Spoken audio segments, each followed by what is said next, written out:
December the 13th, our staff meeting. If you could please introduce yourself, that would be great. Christy Rachel, Assistant Clerk. Leslie Hervey, Clerk to the Board. Good afternoon. I'm County Commissioner Denise Driehaus. Jeff Aludo, County Administrator. Okay, we'll wait for our lawyer will be here soon. Our legal counsel is going to be a little bit late to me. Okay. Okay, very good. Stephanie Summerall Doom is President of the Board. So we'll get started. We have quite a few things on our agenda, but we'll get through them, I'm sure. Our first item on the agenda, comprehensive update COVID-19 monkeypox year-end analysis and expectations for 2023 with Hamilton County Health Commissioner, Mr. Greg Kesterman. Good afternoon, Commissioners. Good afternoon. Thank you for having me today. So I will start with a very familiar slide showing COVID case counts. Today we are at 138 cases. That's the 7-day average. And when you compare that to the beginning of November, we were at 115. Regrettably, I thought the slide deck that I put together had another slide that I was working with the City of Cincinnati Health Department, their epidemiologist, did a nice comparison between wastewater data and COVID cases. And those two numbers seem, for the most part, throughout the pandemic to track fairly closely. This time, though, we're seeing a significant spike in wastewater COVID cases and not so much in cases. And what that's telling us in the public health field is that people are at home testing and they are not going to their doctor to get tested, which is perfectly okay. But once again, this number is significantly lower than we would anticipate it. We see a lot of cases in our community right now.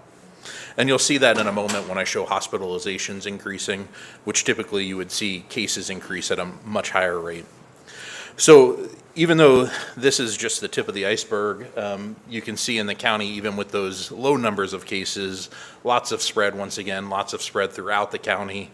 No specific geographic area is being greater impacted. It's kind of all over. We currently are at medium transmission using the CDC's map. You've heard me say over the course of the last month or so that while we may transition to red, my focus is going to be continuing to message the key messages, which involve keep sick at home. If you're sick, feel free to get tested so that you know what you have. We're going to continue to message to stay up to date with vaccinations. We know that vaccinations work, not just for COVID, but for flu. And in a moment in this presentation, I'll talk about measles. Vaccinations work. So we're going to continue to message around that. We know that masks work. My message will be less broad this time if we transition back to high and encourage people to wear masks if they're not feeling well or if they're in crowded locations and feel more comfortable. But also, if you're at higher risk, we would encourage you to talk to your healthcare provider and take some of those necessary steps to protect yourself as well. What we are seeing spread within our community continues to be lineages of the Omicron version of COVID-19. We're seeing the BA, the BQ, and the BF subvariants. All three seem to spread really easily, but the good news is they don't seem to make people really sick like we saw at the beginning days of COVID. So those are all great things really when you think about it. As far as hospitalizations, you can see on the left, we are seeing both hospitalizations and then on the right, intensive care unit admissions increasing. For reference, today we are at 184 hospitalizations. 1 month ago, we were about 124. We're at 22 intensive care unit admissions. 1 month ago, we were at 14. And today we're with 12 individuals on ventilators. I continue to get questions about long COVID. And for the definition of long COVID, it is 1 month after your initial symptoms. So 1 month after your infection starts, if you still have COVID, it's considered long COVID. This is all from the CDC, and a lot of it mirrors some of the things that I have shared before you in this presentation. But it does include, long COVID does include a wide variety of physical and mental consequences, and it looks different in different people, meaning some people have headaches, some people feel depressed, some people can't smell. Various symptoms can still be defined as long COVID. Generally speaking, across the country, the CDC continues to encourage people who experience long COVID symptoms to talk to their primary care physician, and they'll work with you on treating those symptoms. This is very similar to what we have done for decades with flu or other types of viruses. They're encouraging folks to work with their primary care to take care of those issues. Also, they're encouraging healthcare to work with individuals and patients to come up with very specific plans. If you're having headaches, work on figuring out ways to fix that problem. And in rare instances where multiple systems, where you're having multiple symptoms, they're encouraging doctors and healthcare providers to set up a larger scale plan or seek kind of a broader way to remedy their long COVID. And I think it's always important to say that the understanding of COVID, because it's changing, continues to be evolving as well. So the knowledge of how to treat long COVID symptoms will continue to evolve as we see new variants, as we get more information, and as the CDC continues to study this issue. And just one more slide on long COVID. I want to put this into perspective. About 1 in 5 Americans experience some long COVID. So that's 3 weeks after symptoms start, 1 in 5 Americans experience some longer symptoms than we would expect. The good news is, 4 months later, only about 2 out of 100 Americans continue to experience symptoms that might put them in a way that doesn't allow them to live their best life. So less people are experiencing more significant symptoms. And then a few other facts. We see that women are more likely than men to have long COVID. There's no statistical differences across racial or ethnic groups, and adults with disabilities or those with more medical complications at the time of their sickness tend to experience a higher likelihood of having long COVID. So just a little bit of an update on that. I continue to encourage folks, as I already have today, to get vaccinated. There's lots of opportunities. Visit testandprotect.com to find those locations. I want to continue to emphasize that it's not just COVID this year that we're talking about when we're talking about respiratory viruses, but we're talking about the flu as well. On the chart before you, you saw this, I believe, 2 weeks ago when I was here. We are looking at the U.S. data, and you can see that 2022 continues to be one of the highest years for early flu. The last time flu was this high was 2009. This is even more graphic when you look at just Hamilton County data. You can see us with an extremely high spike compared to previous years. And I'm only showing hospitalizations because these are the most accurate. This is one of the most accurate ways that we can look at flu. People might have the flu and not get tested, might not know about it. But once you end up in the hospital, we know if you have flu, we know if you have RSV, we know if you have COVID. They're looking for it. One other thing I do want to point out, I added the 2020-2021 year, and because that year was so low, that does tend to bring down that 5-year average, but it's still worth pointing out that we're very high. I have one slide on measles, and I want to emphasize that in the last couple weeks, since I was last here, we've had 2 new cases of measles in Hamilton County. It continues to be very low, and nationally it continues to drop off. And then this is Mpox. I did want to touch on measles. I was getting excited for my last slide, which deals with Central Ohio and Columbus, where there is a large outbreak of measles, which is a fully vaccine preventable disease. My team at Hamilton County Public Health, my epidemiologist, we've been in this work. We are getting our letters ready, we're getting our templates ready, and we're preparing just in case we see cases here. But we can learn from Columbus, and what we can learn, while they've had 64 cases during this current outbreak, 100% of those people have not been fully vaccinated. The majority are kids. They've not had their full vaccine. Only a couple even had their first dose of vaccine. The majority have had no vaccine. So once again, if there is one message I could leave every public presentation I give, it's get vaccinated. We know they work for many different types of infectious disease in our community. That is my presentation for today. I will turn it over to you for any questions. Thank you so much for your comments. The bottom line is COVID is still here. It has not gone anywhere. It's a little less than, of course, at the beginning, and we need not to have the false sense of security that because you've been vaccinated and because you've had it before, you're immune to it, and that's not true. I know many people who have been vaccinated and boosted and all that and still continue to get it, but it's not as serious as it was at the beginning. So wear your mask. I went over to JFS today, and it was a whole new environment. Every floor I was on and all the cubicles, and I decided to wear a mask over there. So when in doubt, don't go without. That's right. Oh, I like that. Okay. I didn't plan it either. No, I didn't. So, okay. Thank you. Vice You're welcome. President. Thank you. Thank you for the presentation. Thank you for your comments on long COVID, because that's, everyone's talking about that. And I would have to commend our board, working with you and UC Health. We put some investments. I think they were looking more futuristically in having a facility that deals with long, what do you call it, long COVID. Yep. And I don't know how we come up with these names. I mean, this is so daunting that, people want to get rid of COVID. Now we're talking long COVID. But, and we had testimony to this committee earlier in the year that that facility was, booked up because there were a lot of people that were going in there.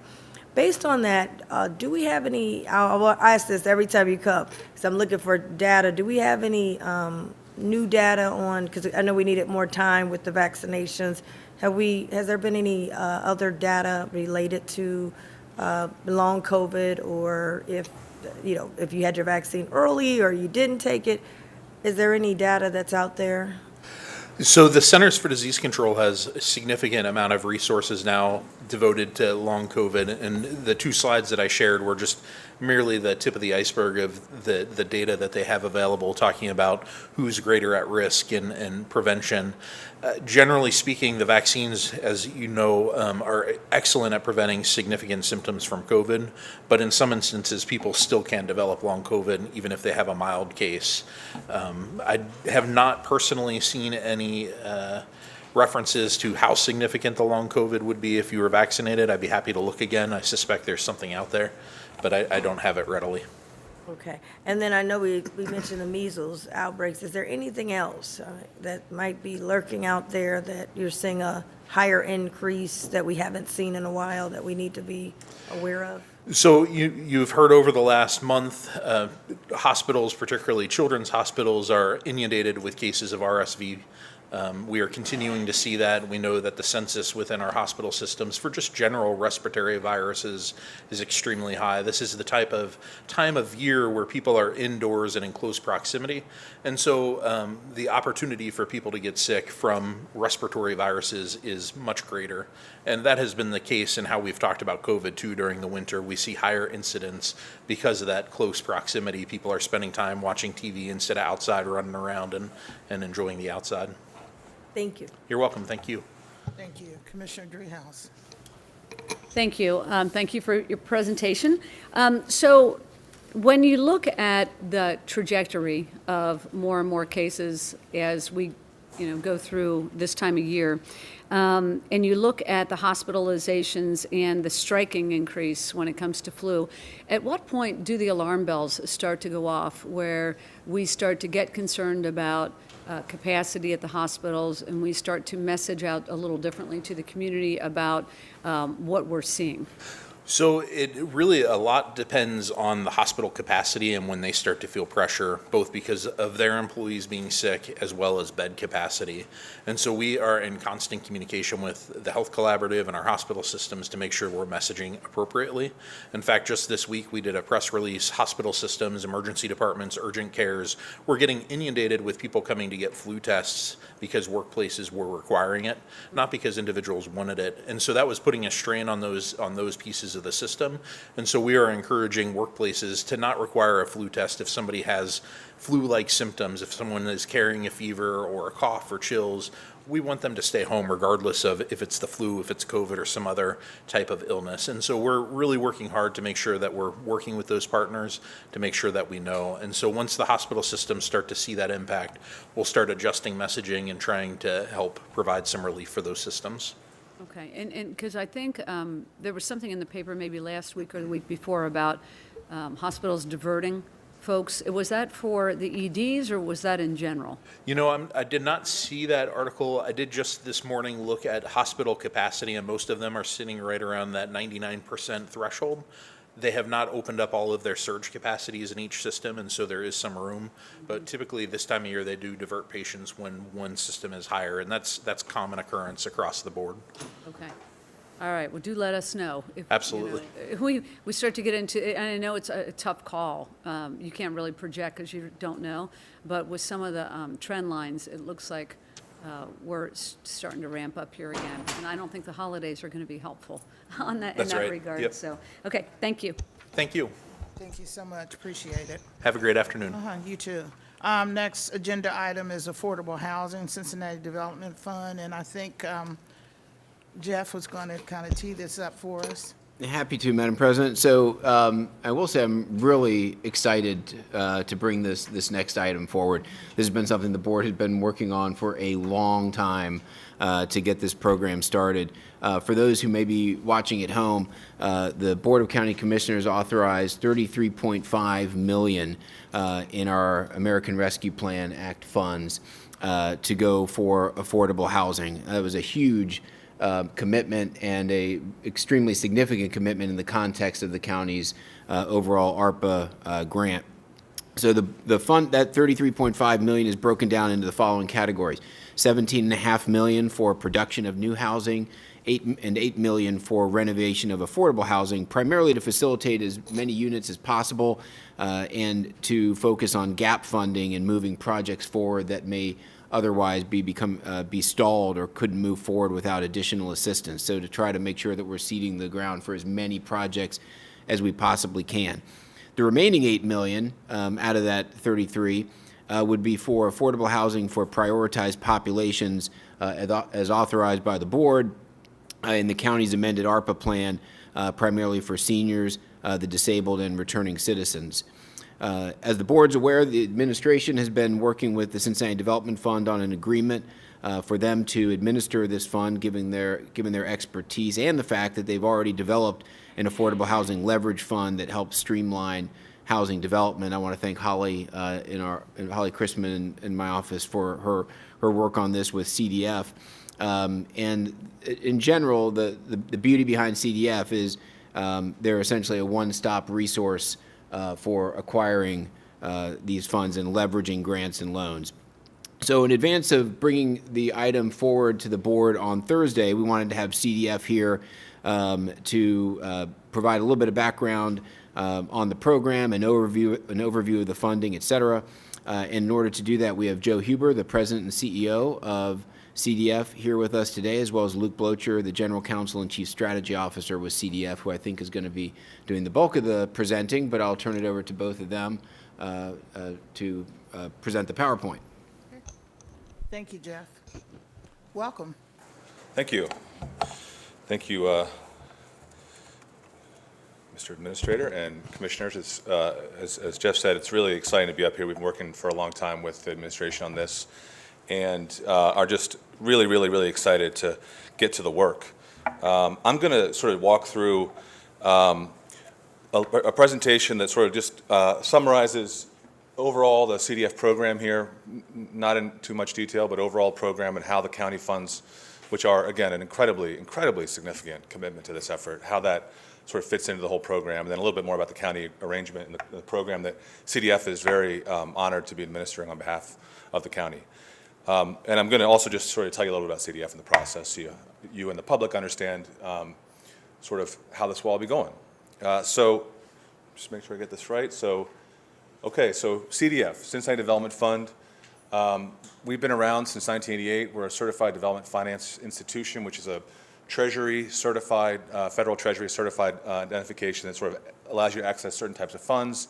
There's certain qualities you have to have as a sort of steward and manager of funds to get this designation, and it really plays into the role of what CDF's missions is, which is to provide innovative real estate financing for projects that strengthen low-income neighborhoods and improve lives.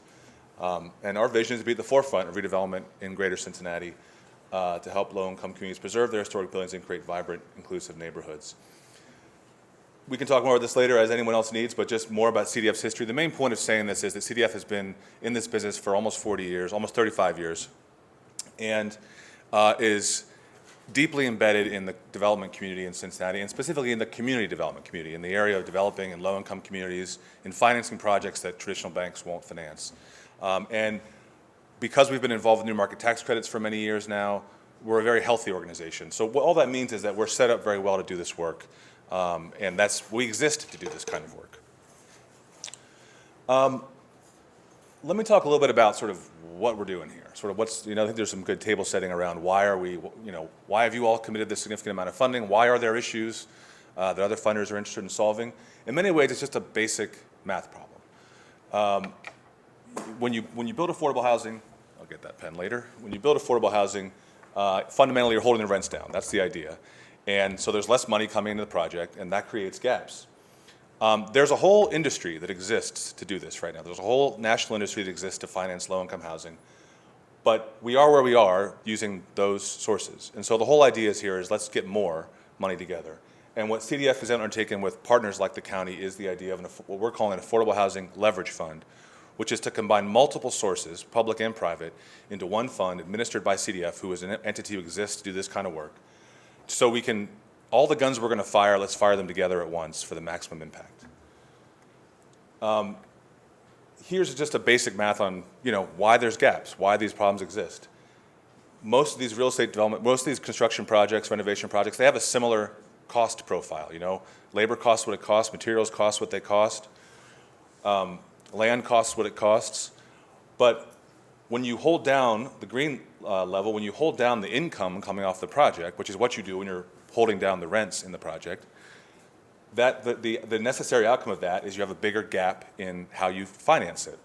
And so on the far left of this image, you have a very simplistic version of a market rate project, which will have a significant amount of equity and cash from the developer, and they will go out and get a huge loan, and then the money coming out of the project can pay back that loan. Well, you start holding down the rents as you go down the AMI levels, there's less money each year in rent coming in to pay back those loans. So all of a sudden, you needed the same amount of money at the beginning, but you have less ability to get a loan to cover that. And so that has to come from somewhere. And this whole industry, I mentioned of the affordable housing industry, exists to sort of fill those gaps, but it's doing what it's doing, and we collectively, I think, as a community, said we want to do more. So this is what we're trying to attempt to do with the Affordable Housing Leverage Fund. In big picture, the sort of goals of what we're doing here are to put as many sources as possible together. And I will just say, I'll say it many times, the county's commitment here is significant. And I think in many ways the biggest single source that we have contributing to this fund. But the idea is let's combine funds so each dollar can go further. Let's have a place where, because ultimately these projects come from developers, and it's the developer who's got to find the money to put the project together. Let's try to make that easier so those developers can do more, have there be one place they can go. Let's also do that in a way that we can get new and different developers engaged. We take it as a big part of our mission, because we do it elsewhere in our organization, to not just have the results, number one, of more real estate development, more affordable housing in our communities, but also we have more people getting involved in development, more people having the opportunity from underrepresented communities, from diverse communities, from newer developers, access to the real estate development industry. So those are sort of goals that are comparable, that are sort of like, we're trying to, they're additive goals, they sort of go along together, but we have to be intentional about targeting that, and we're going to do that. And then also, just as important, as I hope we've done with you all, is sort of establish a place where people feel comfortable putting their money if they want to support this. And the more success we have with this, the more funds we can attract, the more units we can build. This is a very extremely high-level artistic representation of this concept of, how do people access funds? And in the basic, and how we want to try to make it easier for both the established developers and the new developers. Regular developer with resources has a lot of people on staff, has done this many times before. There are these three places they got to go get money. They have their people, they go out, they get the money. Takes them a long time, but it's a process. Small developer has to go out and get the same types of funds, same places, but they don't have all these people. Maybe they're themselves doing the project. They don't have the time to go apply for a grant and manage that necessarily. So really, they're maybe only going to get one of these. And that smaller developer, that newer developer, just isn't going to be able to do as much, and there's significant barriers to entry. So we want to figure out a way, and we want to be intentional, not to figure out a way, but we believe that this work can help make it so that if there's one place where people can go to for a significant range of funds, that's more accessible to all those people, both the bigger developers to do more and the newer developers to get into the game. As I've mentioned, this is sort of the concept here is that we're combining multiple sources together. And it's important to sort of describe what that means because, and this goes to why sort of CDF is particularly positioned to do this, but it's a mix of different kinds of funds. So some of them are loans to CDF that CDF has to then repay back. So CDF will loan that money out, but it has to be a real loan that comes back to CDF. Some of it is grants to CDF. The CDF can either grant or loan, but can be a little more risky with that or a little more aggressive with that amount because it doesn't have to come back ultimately. It can stay in the project. But the idea is we're going to have many of those together, and so there'll be different options to provide each potential project, both grants and loans. Here's an important one, and I want to focus on not every detail here, but the bolded element from you all, which is here is the commitments we've received sort of to date as we've been doing this work of sort of raising this fund and going out and convincing folks to provide resources for it. We've gotten, and I've got to sort of list out of whether they're grants or whether they're loans to CDF, because that matters sort of how we use the different funds. But you'll see there's a variety. The City of Cincinnati has provided a significant amount of funding in a couple different forms, both grants and loans. We've had private parties like Great Bon Secours Mercy Health, Eagle Western Southern, the Health Path, GCF, and then also different federal entities. But Hamilton County's ARPA grant is an enormous, enormous contribution to this. It is hard to overstate how big of a deal it is and how grateful and excited we are for what can be done with this amount of money. And so it's an enormous commitment from you all, and we are very, very, very appreciative and excited about what can be done with this. And we continue to do the work of raising funds. This is just what we have sort of under contract, but there's multiple other discussions going on with potential funders.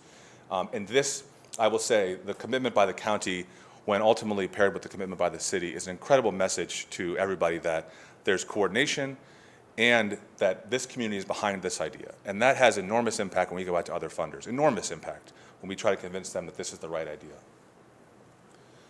So again, this is sort of where our role is here. We pull these different resources together. We find the projects, we get them there at the right times.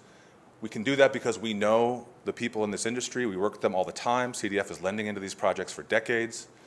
And we can move quickly. We can move very quickly because we are a nonprofit lender. We have the ability to sort of move quickly. And I won't go into great detail on it, but an award we made recently to the Slater Hall project that was using the city's trust fund dollars was a really good example of the idea that we were able to do that within a matter of weeks to make sure that project didn't fail. And that, for reasons that are completely appropriate, wouldn't have been possible for a government entity to do in that time frame. But we were able to move quickly because everyone had come together around this idea. So Jeff mentioned this a little bit, but this is what's in the contract that you all be asked to support as far as the basics of the program. There are these three categories that you all designated in your appropriation of the new units, new construction units. Number three is the sort of renovation of existing units, both occupied and unoccupied. And then the middle category, the prioritized projects fund, which is one that we'll really be working with you all closely on coordinating sort of where these funds go and what's the highest impact with them around seniors, disabled citizens, and returning citizens. And so this is the three categories that we're going to operate under your direction, all of which are going to involve continued back and forth with the administration and with the board on how this is all going to go out. But the fundamental idea on all of these is that CDF is going to do its diligence, do an analysis to make sure we're gap financing these projects and making sure that projects happen at the end of the day and we get more units in our community. Basic eligibility terms, again, this is all, I just lifted these from the contract, but just for reference, the first element of eligibility will be one of those three categories. It has to fit into one of those. And then there's some income level eligibilities that are established by the federal rules that there's a lot of nuance and complication in the way they set these rules, but the simplest version of this is to say either 65% of area median income or 300% of the federal poverty level. There's also ways you can match up with the low-income housing tax credit program, the home program. There's lots of ways you can sort of be eligible. It would take an hour to go through all the details, but these are the top-line basics. And then we have worked with the county administration to also say we're going to prioritize certain things when we go through this process, which is we're going to really make an effort to achieve geographic diversity of these awards so that they're not all clustered in one place. They're not all clustered inside the city of Cincinnati or any other community, but that they're sort of going all around the county. And that's going to take intentional work on our part and with you all, but we're going to commit to that. The second is to, as I mentioned before, really try to figure out how do we develop products and reach out to folks who are newer developers, smaller developers, because there's the established developers will know how to sort of work with this quickly, and that's great. We want that, but we want to get new people involved, and so there's going to be intentional effort around that. And then the last is we want to have a range of AMI levels that are awarded as well, so we're meeting multiple community needs. Here's a little bit about the process that's laid out inside the contract of how this will work.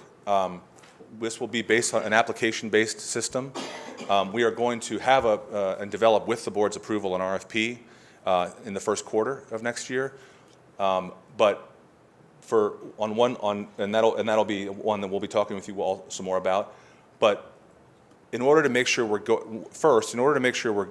getting to the communities that aren't going to right away know how to access these funds, or who don't right away have a quote shovel-ready project, we're going to make sure that all the money doesn't go out in the first RFP. That there are funds left over for rolling applications to be received by these communities we'll be working with more closely, by the folks who are going to be accessing the prioritized projects funds, that $8 million that you guys had set some specific targets around.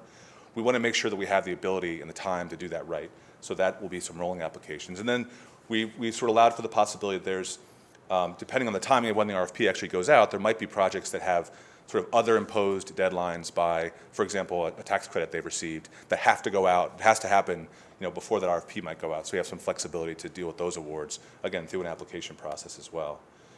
And then whatever the application is received, CDF does its diligence like it does on every project we do. We evaluate, we underwrite. And then we make recommendations back to the board for any feedback we have, any direction responses. And then we go into the awards, which are in the form, this is under the rules, they can be in the form of both grants and loans. That'll be sort of based on sort of project analysis.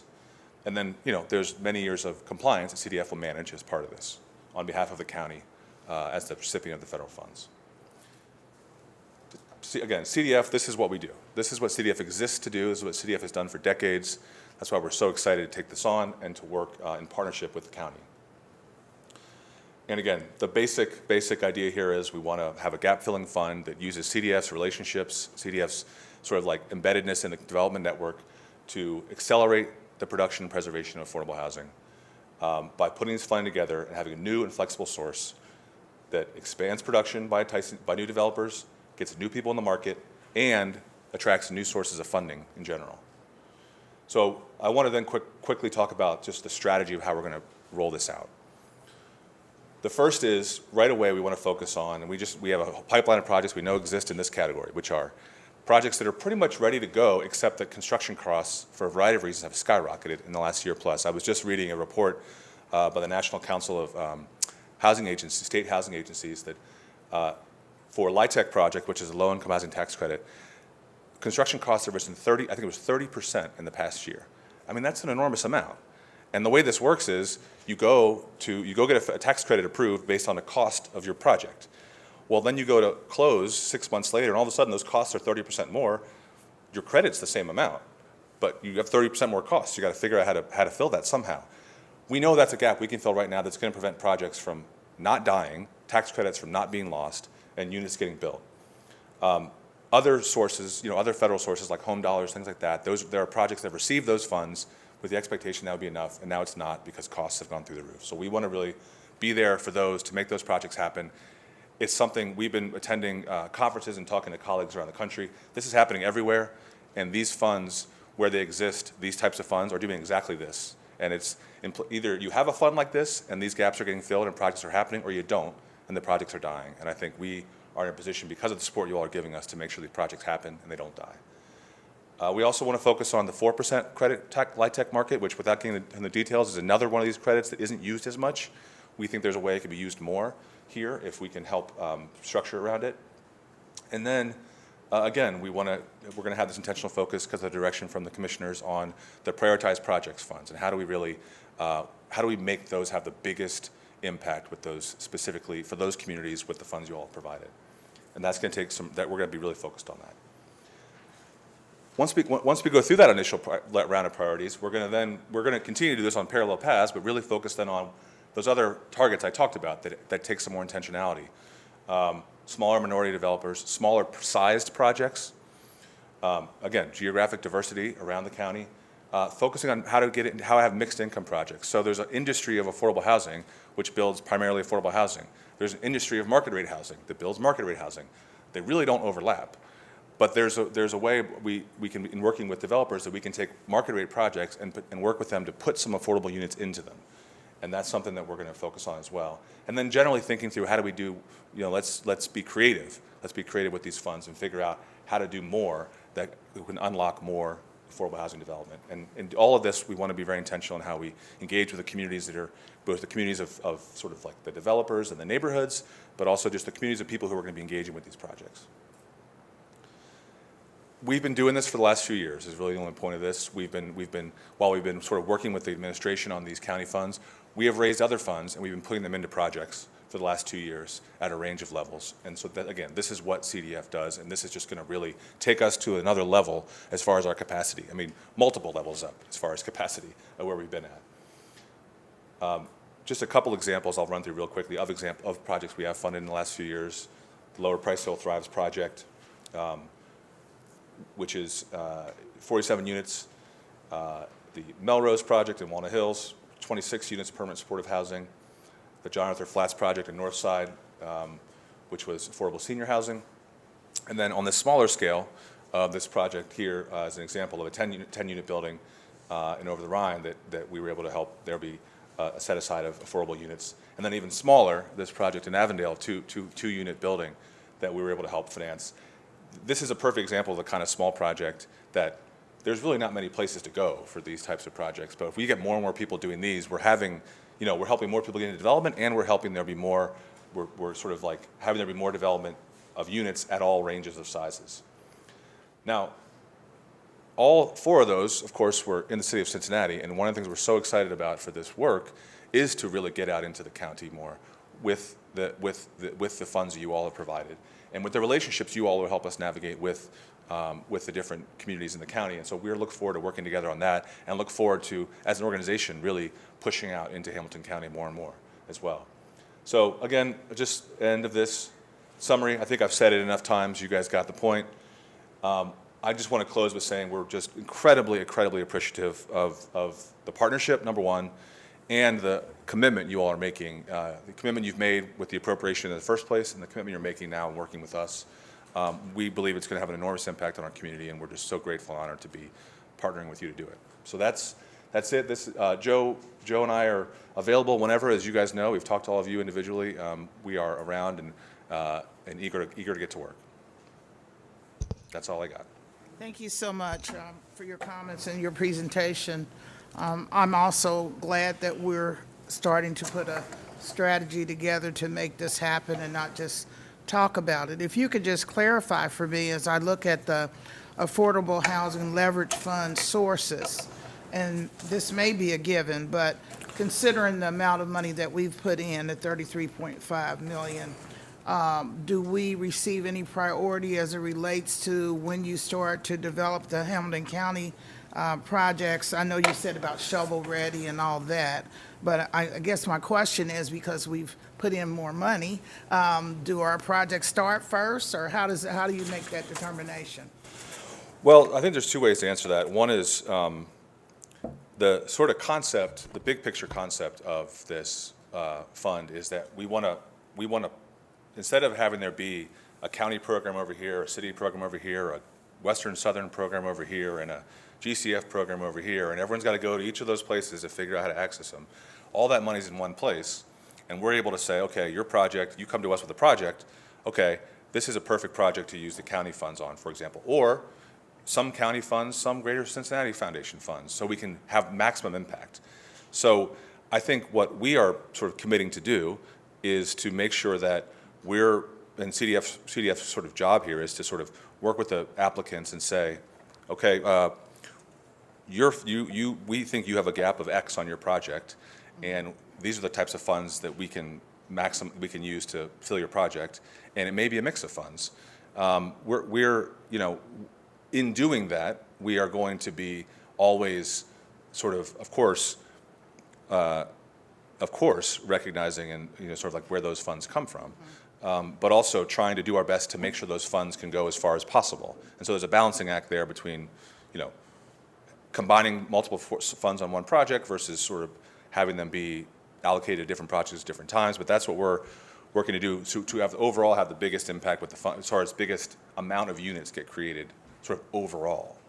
So I wrote a note for myself, mingle.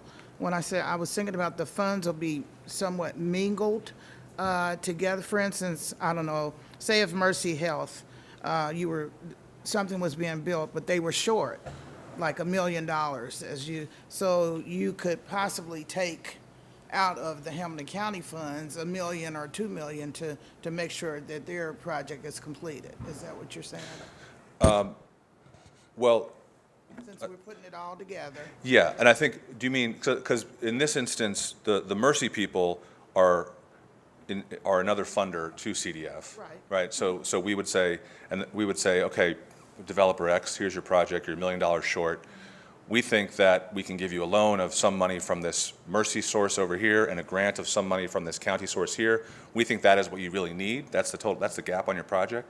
And that allows us to, instead of having to give, in that example, maybe $1 million of, and these are just sort of course, made-up numbers, but $1 million of a county grant, then that $1 million of county is gone.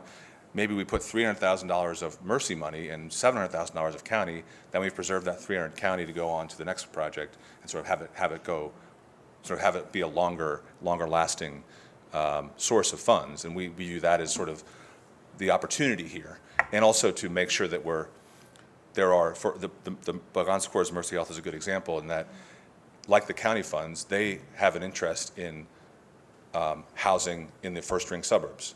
So that might be a question of where that project is located. So a project located in a first ring suburb has both the county funds and the Mercy Health funds saying that's the kind of thing we want to be supportive of. So that naturally then might be a place where those funds can be matched up. So as the county has identified our priorities, these other entities, have they identified, as far as affordable housing, are they interested in reentry? I'm just wondering, do you know what their priorities are? Yeah, every funder has their own, we have a contract like this with every funder, and every funder says these are like sort of what our priorities are and what we want to, what you can use the money for. I'd like to see that, what Sure. their priorities Yeah, are. and I can tell you, most of them are around income levels. So most of them are saying, here's the income levels we want you to focus on, and I don't know that anyone else has the same level of. I think the county has the most. The county prioritized project funds I think are unique, and so we'll really be focusing on the seniors, disabled citizens, and returning citizens. Right. Other folks have, some of them, like I said, have geographic focuses. And that's our job, is to make sure we are able to say, okay, because there is not a one-to-one overlap for all these dollars. They're not all the same. They each have different focus areas. So our job is to figure out how to match the project with the available funds. I can't imagine us having this affordable housing money and not technically agreeing with what their priorities are, but it could be something that they want to build that we don't see it as a priority. And so what leverage or what authority do we have to say, we don't want to put $2 million toward this project? And so When you say, okay, so the project itself, you mean the project, you don't want a project receiving county funds versus not what the other funders, their priorities are. like the reentry, we just, I brought that up and our board agreed on Yeah. reentry housing, which is the first time I've heard of specific projects. Yeah. So maybe one of the entities here, they don't want their money to go toward reentry housing. So how are you going to weigh that and look at that? I don't believe anybody has a sort of, we don't want funds to go to certain things. They say, but the way that all the contracts are structured is to say, you can use it for these purposes at either these geographic areas or these income levels. And our job is to maintain compliance with that contract. There's not a world where, say, some other funder says to us, we don't want you to do that. We're supporting a project with county funds. That's, we're going through the process. Nobody else can say, you can't do that. No one else can say, no, we don't want that happening. They're not a part of that analysis. They're not a part of that discussion. This becomes a question of whether we are using it in the form that you all have approved, and then we have a process in our contract to come back and say, hey, here's our recommendations of how we think this should be spent. There's an opportunity to react and sort of respond. And I understand all that, and I understand that you're going to look at our priorities, but at the point, one entity runs out of money, and we have to take some money from the county toward that project. That's why I was asking, could I see what their priorities are? Yeah. So I'll just leave it at that. Okay. All Yeah. right. Thanks. Vice President Reese. Thank you for the presentation. I just wanted to take a step back. This board, I think one of the boldest things that we did, and we did it early on, but it takes us a long time to get paperwork in place, so someone else that has limited paperwork can kind of go out quicker. But this board put $40 million, and that's just in ARPA money, doesn't include the community block grant money, into a major problem called affordable housing. And I know 5 million of it we're using to help people keep the house they already have, with property tax and utility costs going up. I don't want us to miss the moment. CDF, I have I would say, a part of my heart with CDF. I was there kind of at the beginning of CDF when I was at the city, and wasn't focused on housing, but was focused on small businesses, and you all have done a great job.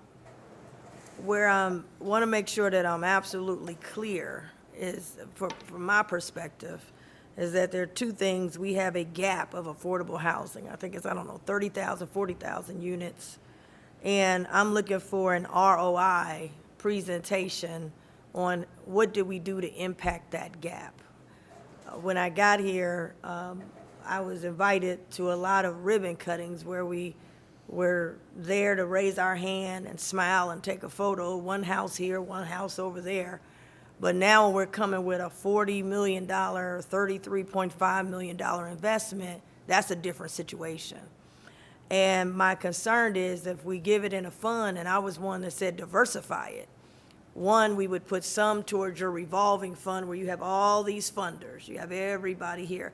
And that does very good for CDF, just like you said, which you had your presentation, which is what you should say. We at CDF, this is what CDF's going to do, and we at CDF, that's great.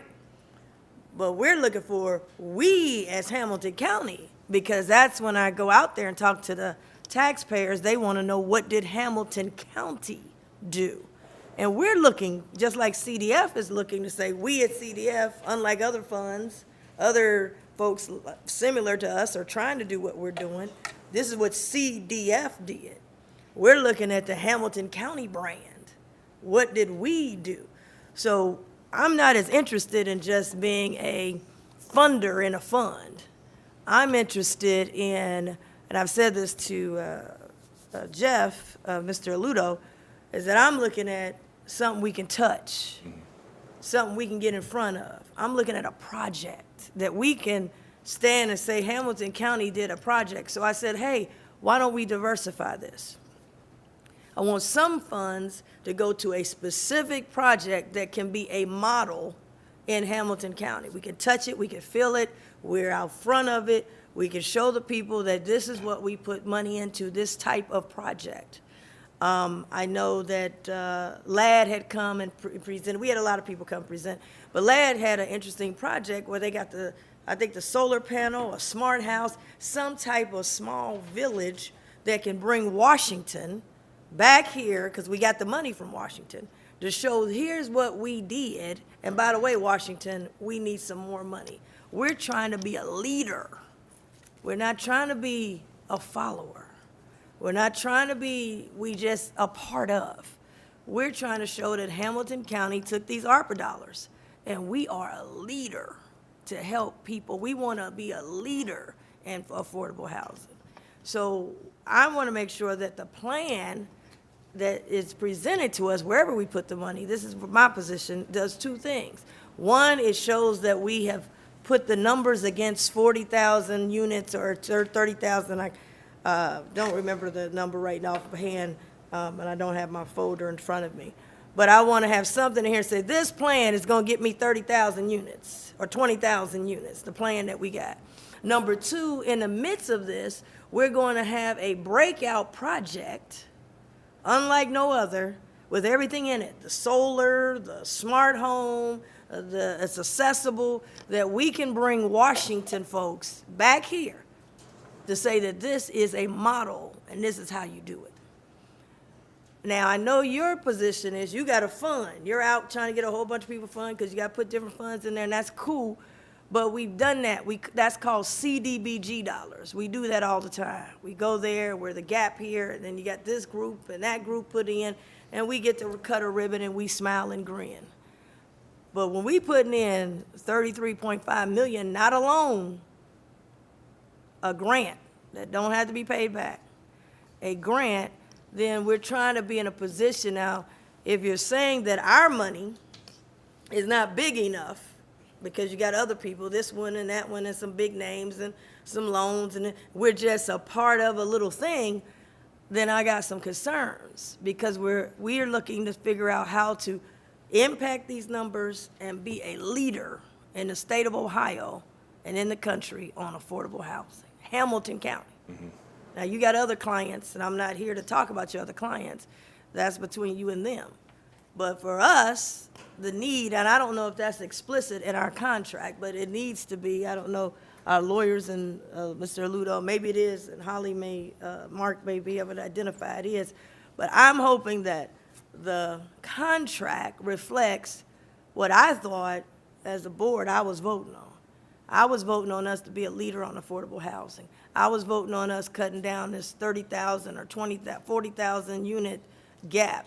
I was voting on a project that I can walk around and us as the commission and the Hamilton County can show everybody. I want everybody coming down here showing this is how you do it. That's what I have a focus on. So I guess my question is, does this accomplish this? I know you got all these different, does this accomplish us being number one in terms of what we're trying to do as far as what I thought I was voting on?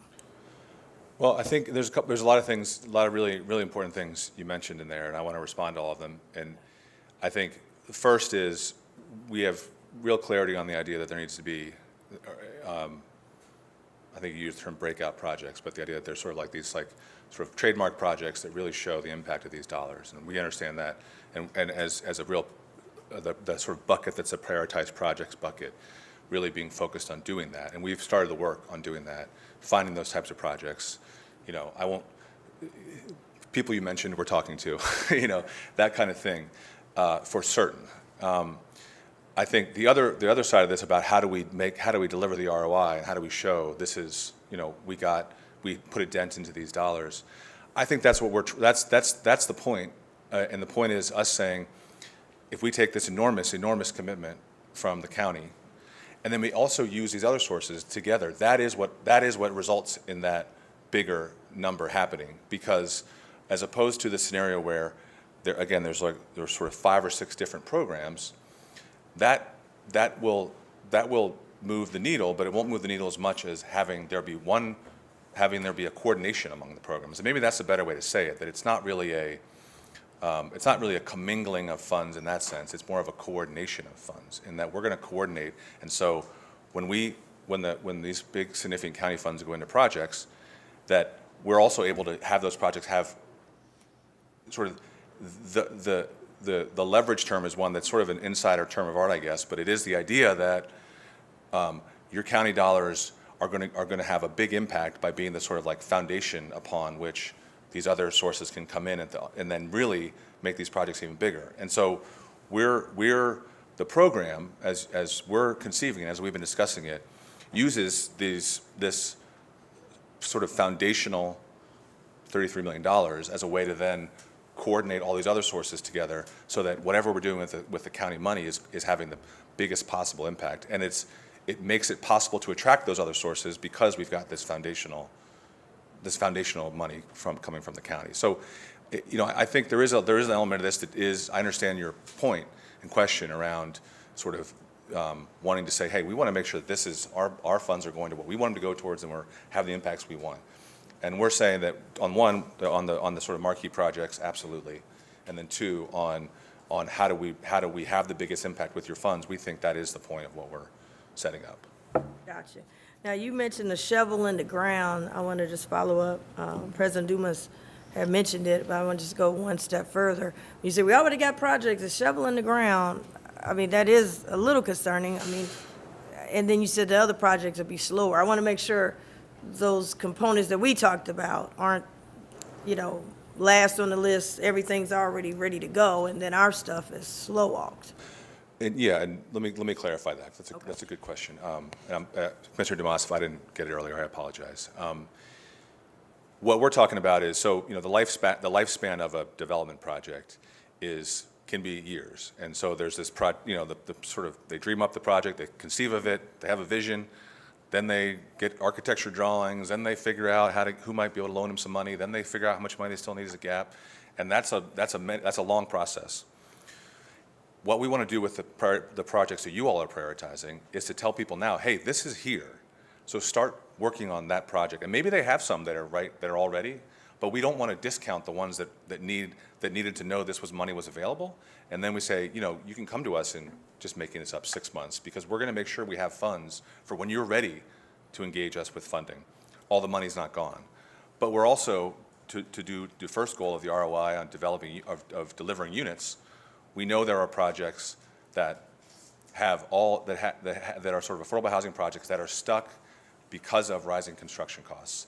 And they're either going to die and go away and nothing gets built, or we're going to figure out a way to get funds in and those projects get built and we move the needle on overall unit production. But we want to do both of those things, and that's sort of what I was getting at, was we want to be able to go directly to those projects right now so they happen and they don't die. And then two, send the signal to the market, to the developers, the people out there developing the sort of trademark project, the prioritized projects that you all have identified, to hey, this money's available, let's start talking about how we can work together on a project. Those people aren't necessarily going to be ready in the same time frame, so we want to make sure we're going at both together. But it's not a sort of one gets slow walked, one gets fast walked. It's more meeting the development where they are when they're ready to engage on funding. And that'll be at different times for different projects based on where they are in their visionary lifespan of a project. Are those countywide currently? Those shovels in the ground ready to go? Yeah, there are some that we're having discussions with that are outside the city, outside the city of Cincinnati in the county. And we're trying to work really hard on. We are working very hard to make sure we're engaging with those folks. Because some of this is, again, with this multi-year process, we're introducing something new into the mix. And so there's a certain number of people who are like, this is the same thing, this is not the same thing, but we're ready to go because we had a gap and we don't know where else to turn, and we're glad we're talking to you guys. And there's other people who say, I never thought of accessing this kind of funds because I didn't know it was available. The county has never done this before, but now they're doing this. This is incredible. Let me think through how to access this. And those are the folks that we want to make sure we're sort of reaching out to.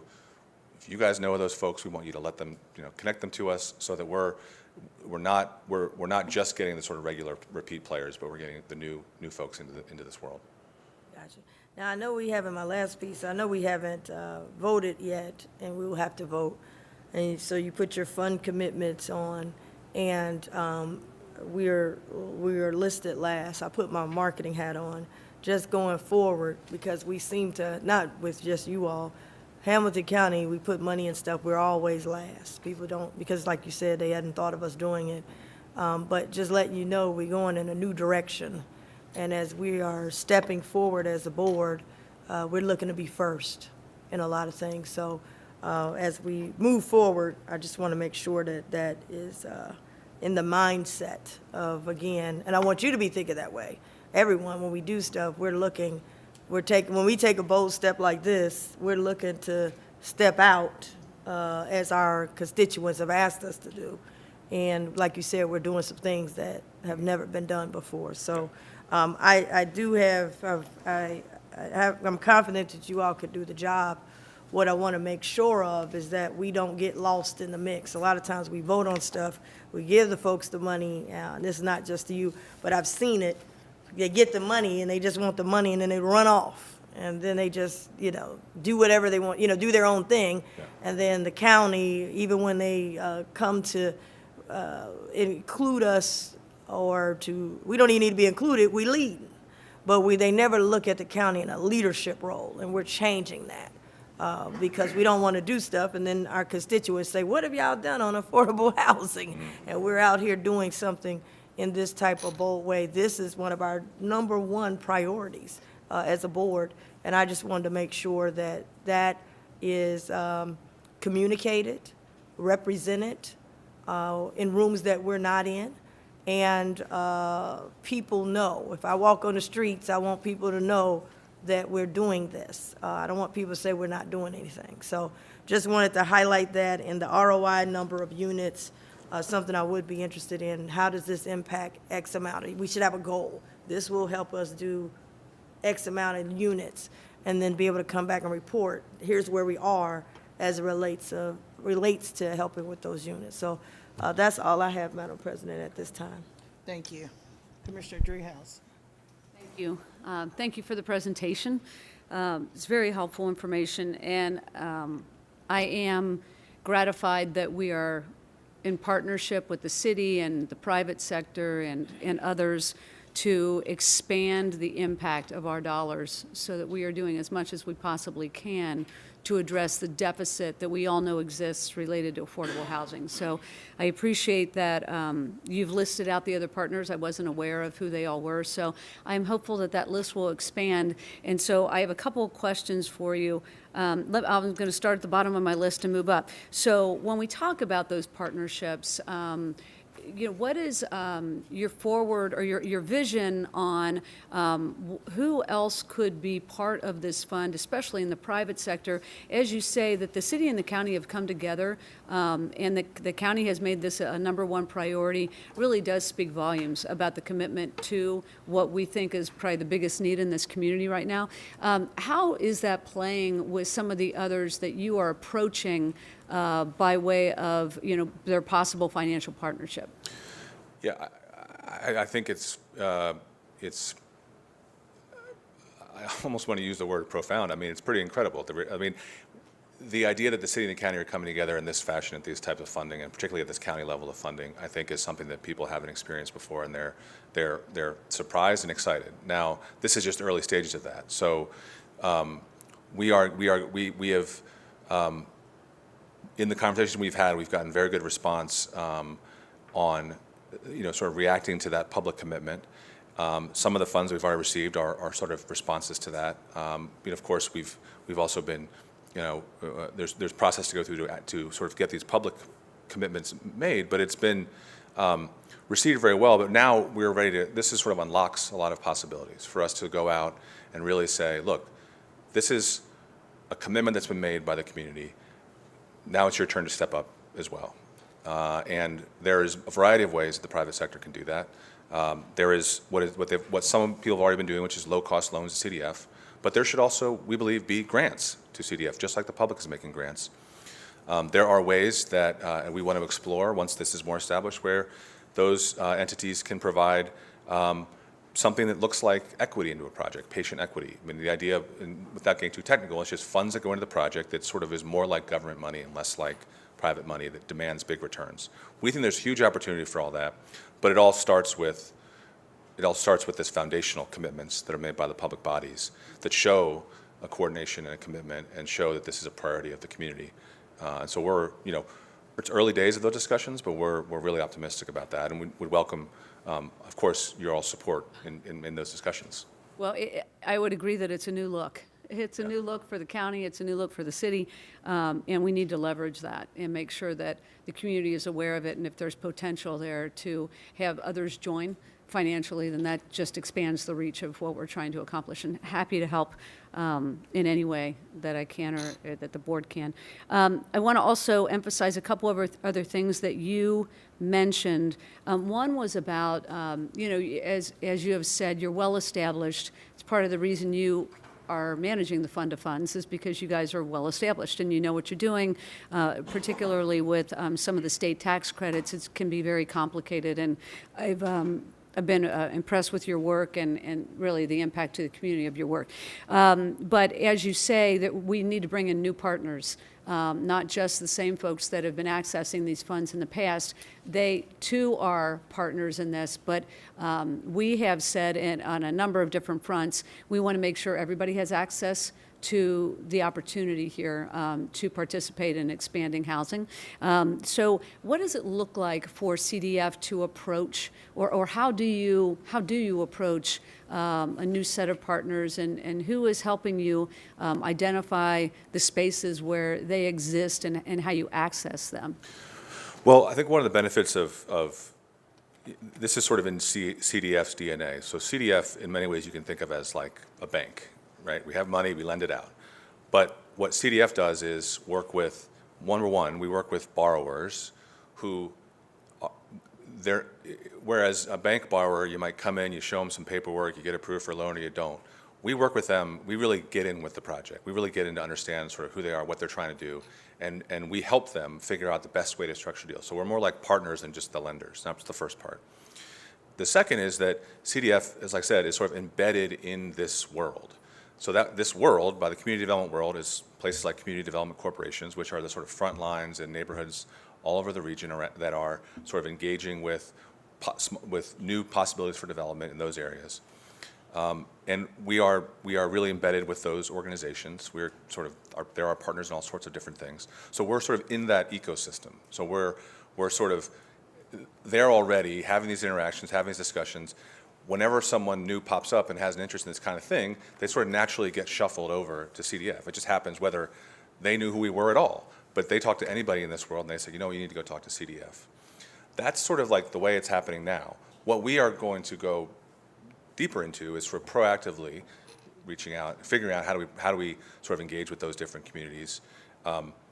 Some of that is work on us to develop sort of a sort of public relations strategy around that, but a lot of it too is really pushing forward into those development communities, into the people who are even our bank partners who are hearing from someone who just shows up who says, you know what, I want to take a shot at this new world of real estate development. I want to go to buy a 8-bedroom or an 8-unit apartment building in my neighborhood. Like, they're just off they don't know what, they go into their neighborhood bank, and the neighborhood bank says, well, that's too risky for us. But go talk to CDF. They've got this new program. They work with people like you all the time.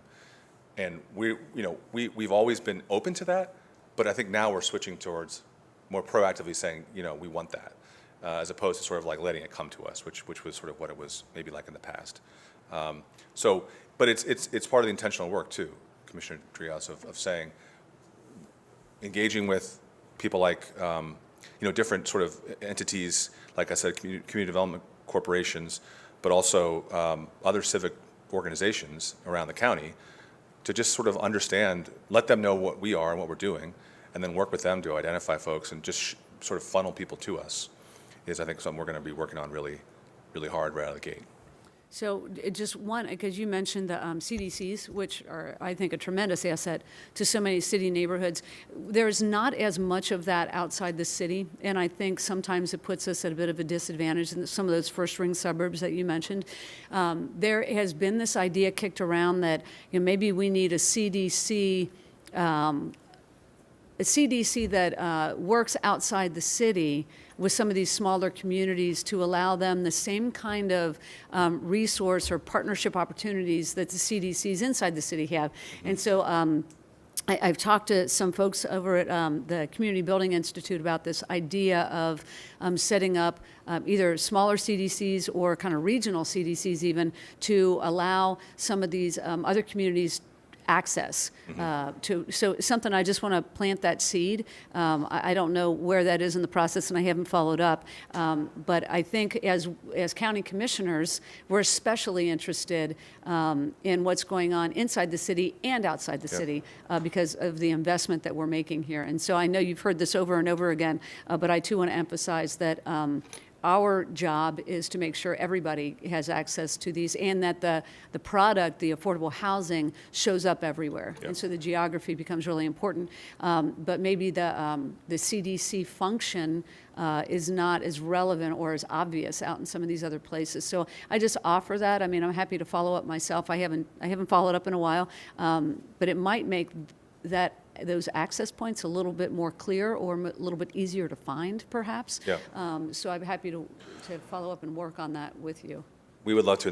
That's the kind of thing that CDF organizationally is focused on and interested in, sort of separate from this program necessarily, but that idea, because we believe that those CDCs or that type of function is a real critical frontline actor. And I think, we want to figure out the ways that we can be helpful to that wherever we can. Okay, great. Well, and thanks again. I have a great deal of respect for CDF, and as has been mentioned before, we see you guys at a lot of ribbon cuttings and a lot of things that we participate in, you participate in, and many times you are the ones that are organizing and making sure that if there is money available for a project, you're going to figure out a way for that project to get that money, especially when it comes to tax credits. So I'm very, very grateful for your role in the community when it comes to development. Thanks. Thank you. Yes. Briefly, just for some context on this, historically, not historically going too far back, but just for folks watching at home, as it relates to the actions of this board. So as we look to roll these dollars out, this is the culmination of a process, as the board mentioned, that started back with the allocation of American Rescue Plan funds to the county. And the county conducted numerous stakeholder sessions to determine what is the best and most effective way to use these dollars. And by far, the largest commentary from the public, and it really was, no matter what group you were looking at, whether you were folks looking at mental health or addiction response or whatever it was, poverty reduction, everyone came back with affordable housing is something that we can't lose this opportunity to make progress on.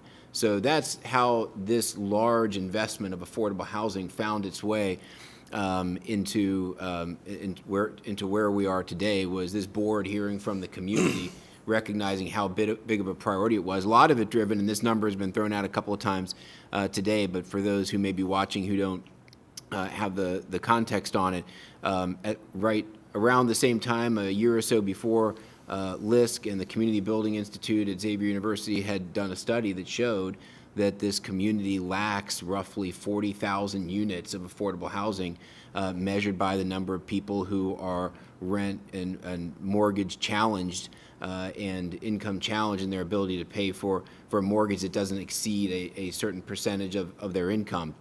So as we heard all that, and we heard from the community, the goal ultimately was to try to figure out a way to make the biggest impact towards that number. Getting to Commissioner Reese's comments, try to figure out how we make as big of an impact on that as we possibly can.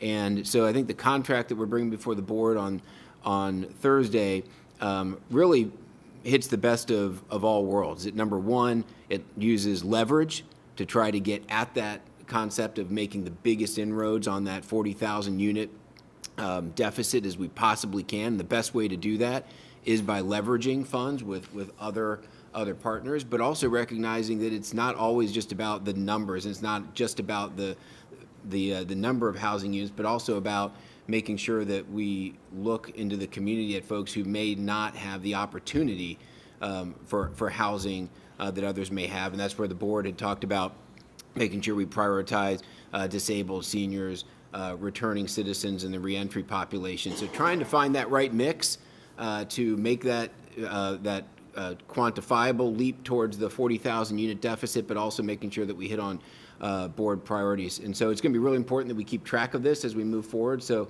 the administration, working with CDF, will develop a reporting mechanism back to the board on a schedule as desired by the commission, whether that's quarterly, monthly, however we want to do it, on routine in a routine way, to make sure that we're reporting back to the board frequently on how are we doing towards those dual goals of number of units as well as units targeted at some of these populations as well. So I just wanted to set that context for folks who may be watching, and also thank Luke and Joe for all their help as we've walked through the process. Thank you so much. Appreciate it. So we will look forward to this being on our agenda on Thursday. Thank you so much for your information. Thank you. We'll move forward on our next agenda item. You have in front of you item 3, a resolution appointing a new member to the Hamilton County Economic Inclusion Advisory Council, Tracy Thomer. Any comments or questions?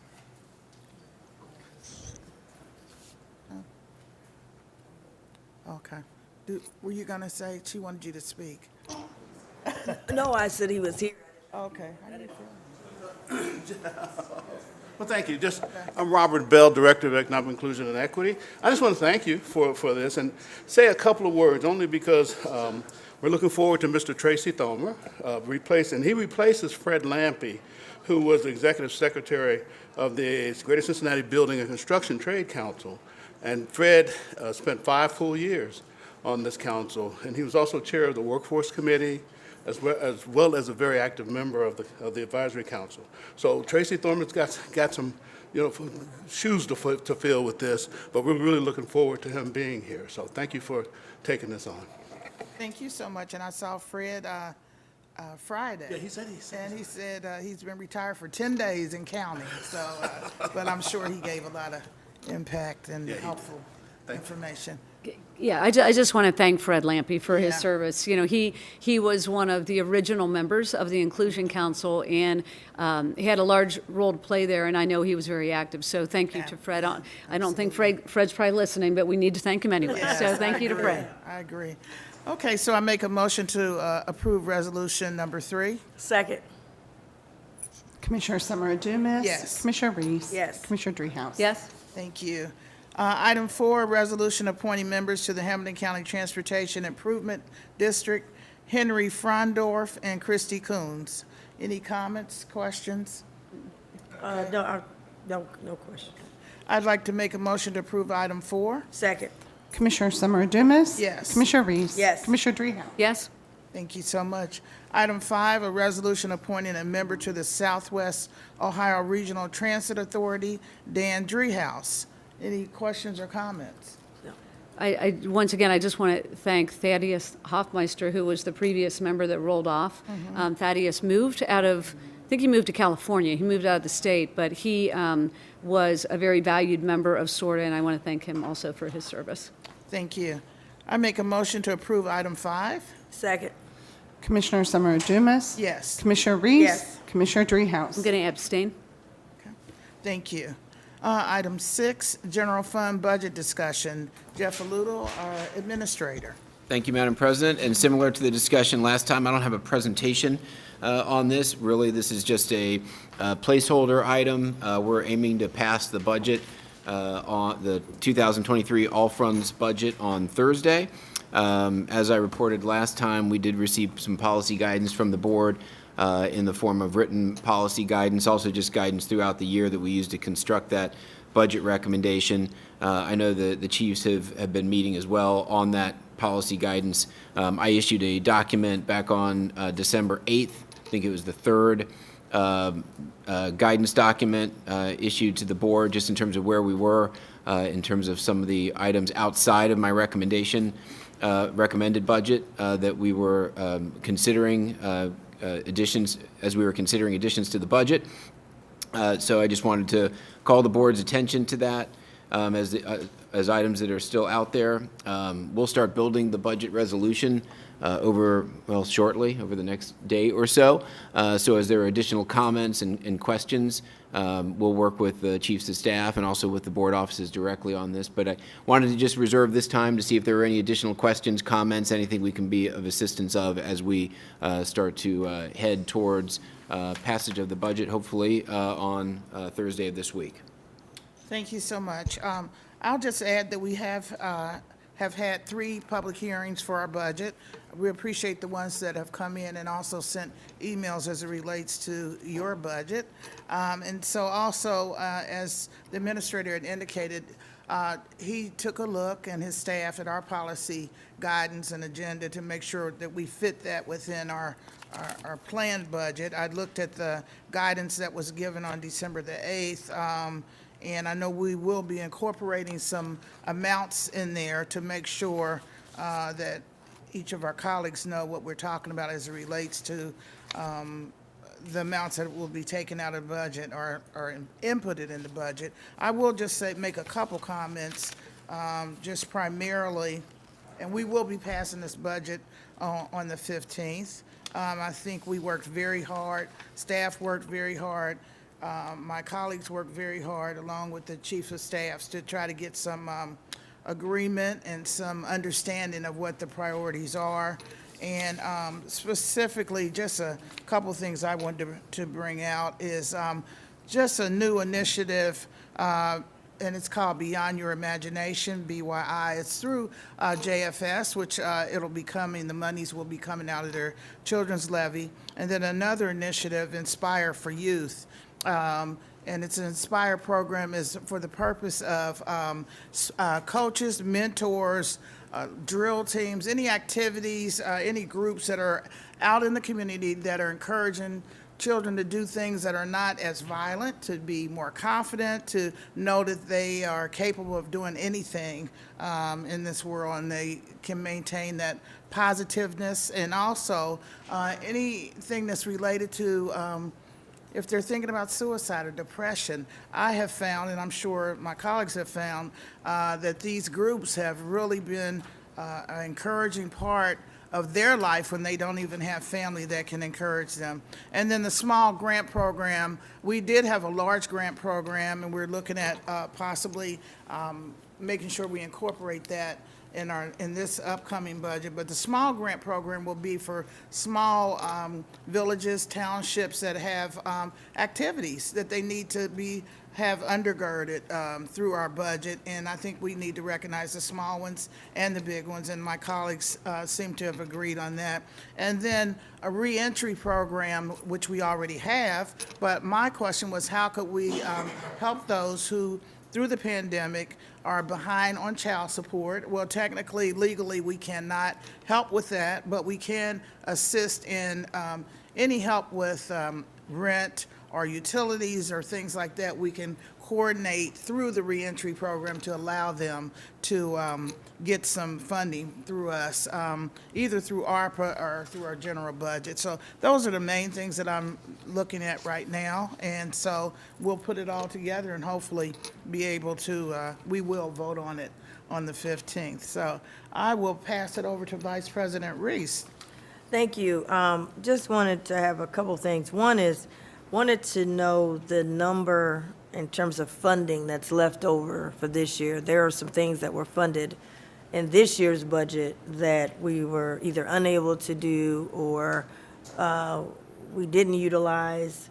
And I want to make sure as we are closing out this budget, on Thursday we'll be closing out this budget, what's left over, because there's some initiatives that I know each of us have put forward, and I just want to know how much money's left over, what was not used. I know, for example, so far, the $2 million as it relates to the Port Authority, that was not utilized. Is that, I know we were looking at some other opportunities, but there's other areas that we didn't use the money, and I just want to know how much that is, and just have a better understanding. I think that's important. Each of us have some things that we are pushing forward, and these may be able to be offset by monies that was not used this year. So I'd like to have that. Second is, I had asked the question of these initiatives that we're putting forward in the budget. I thought we had a really good budget this year that we had passed. I know we're getting ready in this budget, but one of the things I saw was that what quarter these things will be able to be initiated. We didn't get the document to after we passed the budget. I had asked if we could get it from the administrator and his thoughts, and we don't have to have long sentences, but what quarter, because some of the things we ran out of time. I'm seeing some things I know, and I don't want to speak for Commissioner Driehaus, but I saw some things, for example, the bike trail and money's now getting ready to be transferred over, and we're in the fourth quarter, and we're getting ready to look at another whole new agenda. So just want to know where these are going to fall in the quarter, because there may be some things that each of us may look at and say, we'd like to have this in the first quarter or the second quarter.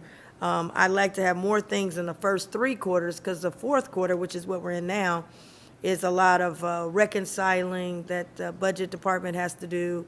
It's also a lot of, we're in the budgets, we're dealing with sewer and the next budget, so it's hard for the fourth quarter to be able to announce something in the fourth quarter. So I think if we could front load most of these things in the first, second, and third quarter. It allowed these initiatives to get moving.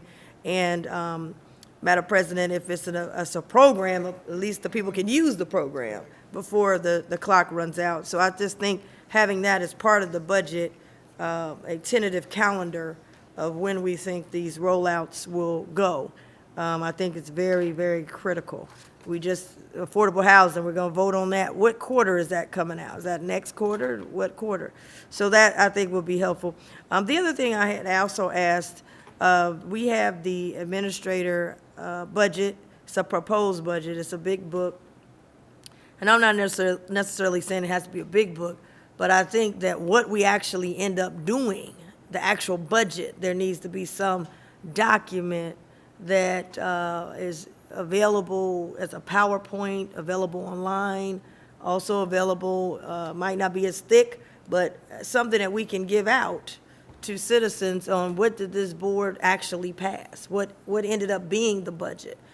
We've done a good job on a proposed budget, but we don't have nothing on what is the actual budget that actually passes. And I know there's an initiative that all three of us have that may get in the budget, and we'd like to make sure that we be able to tell them, turn to this page is in the budget. So I would like to make sure if there needs to be some earmark to make sure that we can have some copies made, that is also in the budget. I think that should be part of our job to be able to have that available for the people beyond just a resolution. So those are the three things. I know there's individual things that all of us are looking at, wanting to make sure that we have incorporated and not forgotten. And I'll talk about those, once we get to the final budget. But I just thought, one, knowing what the money left over is and where it's left over from, two, making sure that we identify what quarter will these things be rolled out. I think the first 3 quarters are critical. And then the third thing, having some kind of document that is legible, looks good, but that can be available for citizens, both in hard copy as well as online as well. So those are the comments that I have for the budget at this time. Thank you. And we do have a nice small booklet that comes out that puts everything together as it relates to our budget. I was just going to ask, Madam President, if I could just briefly, so two questions and comments. So number one, on the budget visual, to your point, we used to do what's called a budget and brief. That would come out much later in the year typically. So we've talked about ramping that up more quickly. We probably will have to do it a little bit differently than we've done it in the past, but doing that more quickly so that we have something that is abbreviated, but that shows what the budget is in final form and what some of the initiatives are, that type of thing, so that the board can have that. So we're working on that in addition to something that is more online and maybe even briefer, but something that people can go to immediately and maybe even around these policy areas and click on buttons and say, okay, how does the budget promote an economic revitalization in the community, see the programs that are associated with that type of thing. So we're working on a couple of things there.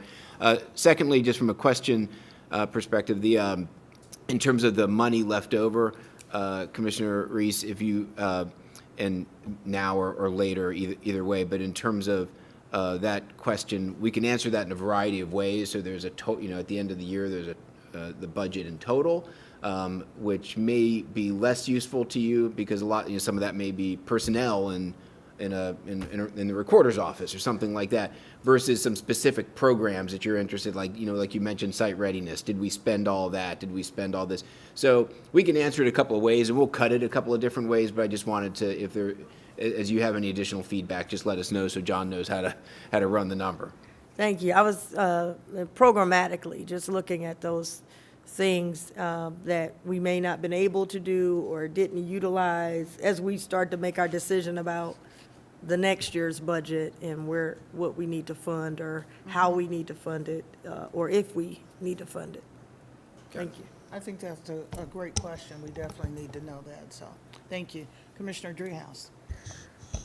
Thank you. And just to follow up on that, and I wonder if, when we talk about site readiness, I think is a good example of funds not being expended in a certain budget year, but the need continues. And so trying to sort through what needs to show up year after year as a request rather than just an expectation that the 2 million, all three of us, when we vote for something, it goes into the budget with the expectation that it will be used for the purpose that we voted for. And if the time frame didn't allow for those dollars to be expended, then, and I've talked to Jeff a little bit about this, is there an expectation that that 2 million then just rolls into the next year because we voted for it and we had a certain expectation? Or do we then again have to put it back in as that 2 million again and vote for it again? And so I am of the opinion that if this board votes for something and the time frame just didn't allow for the money to get expended, it was obviously a priority of ours, and maybe it just should roll from year after year as long as we all have the same expectation. And some programs would fall into that category and some probably wouldn't. And some things probably were implemented and we didn't use all of the money. And so that's where you really find like this waterfall of extra, not extra dollars, but dollars that would be rolled back into the reserve because they were left over from something. So if I would love to see that too, and kind of hone in on if there are different categories, we can think about that a little differently as a board, just to complicate things a little bit for everyone. And I don't have any further comments. I mean, I've already made my comments about some of the priorities that I am advocating for. I did want to note that at the public hearings, we did have a number of people from the public come and testify, and I did want to thank them for taking the time to, whether it was during the day or in the evening, thank them for participating in the process. Thank you. But you bring up a good point as it relates to, well, both of you about the leftover, not leftover money, but money that wasn't able to be used for this year. For instance, like the bike trails, and we had 350,000 that still exists. So would that just roll over, or we would have to approve it in this budget? Reapprove it, I should say.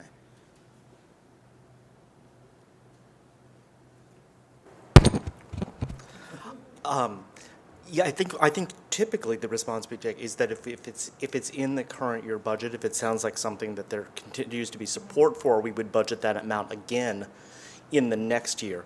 Where I would clarify is when we talk about rolling over is, are we looking at, okay, if we put 350 in this year, we put 350 in next year, are we also expecting that we're going to keep that 350? So are we rolling to 700 in the second year, or are we sticking with the 350? Okay, that's a good question. I guess that's the question. Okay, that is a Well, question. can I just Yeah. clarify what I was saying? So, no, that is not the expectation, unless it's like the revitalization grants is an example of this board passing $3 million for revitalization grants. I think we all have the expectation that is going to continue year after year.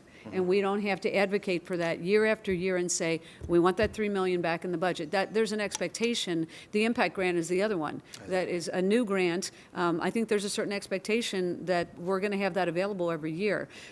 So site readiness has been pulled out as an exception to that. Bike trails has been pulled out as an exception to that. The bike trail money, I will tell you, as the author of that one, my intent was to have that money go into the TID, which is where that money would be expended from, and build up enough of a reserve there to be able to help with a bike trail in a meaningful amount. Because 350, 250, 500,000, when you talk about the impacts there, the less you have, the less you can do, obviously. And so there's some benefit to accumulating money for something like that. But in that situation, my expectation would have been that we approved 350 and it would have gone to the TID and it would be held there until that money could be expended on the most worthy project, and not that it would go away and then we'd have to ask for it again. So I do think there are different ways to look at this, and I do think we need some clarity on that, because if there is not an expectation that something like the revitalization grant is something we're going to do year after year, and so it just shows up in the budget, then I think we need to have that conversation. So this year, it did show up again as just part of the budget. So there's some nuances to all of this stuff. And I think part of that nuance is, from my conversation today with the TID on that topic in particular, is that they weren't ready with a mechanism to say, oh, we're putting aside a reserve. So they need to be ready for us to say, okay, we'd like you to start to build a reserve for that. So, Well, and- to be and fair, we're John, working we on that put now. money in before. I remember when Todd and I put dollars in that, and then they were expended, in part, they were expended. So there should be a residual amount there. So I don't know what mechanism they used before, but there was something in place at that time. Yeah, in the past, they've generally had an idea of what the program was. So they were earmarking it for a specific project, whereas this, I think, is a little bit different, and we're thinking of putting the dollars in so that they can build an amount to address a program at a future date. And talk to them a little bit about that. They're ready to move forward, and we're moving forward now. We're moving Thank you. forward on what? The dollars this year, getting it to the TID this Well, year. is that a decision that the board makes? Well, it's already budgeted, but yes. No, I mean, the 350,000 is budgeted. Right. But the idea of giving it to transfer it over to TID has not been decided by the board. As you said, we're getting it going or Yeah, something. well, I think when it was budgeted last year, that was the intent of that allocation was to go to the TID for the concept of bike trails. Right. But they that- didn't know anything about it. No, they knew about it. They They just didn't have a project ready, and they were going to be building it towards a reserve project of, Okay. to That's put correct. towards a project. That's correct. And then we would, 350,000 more for the board to allocate? Is that what we're saying? Transfer that over to TID, and then what about bike trails in general for the budget?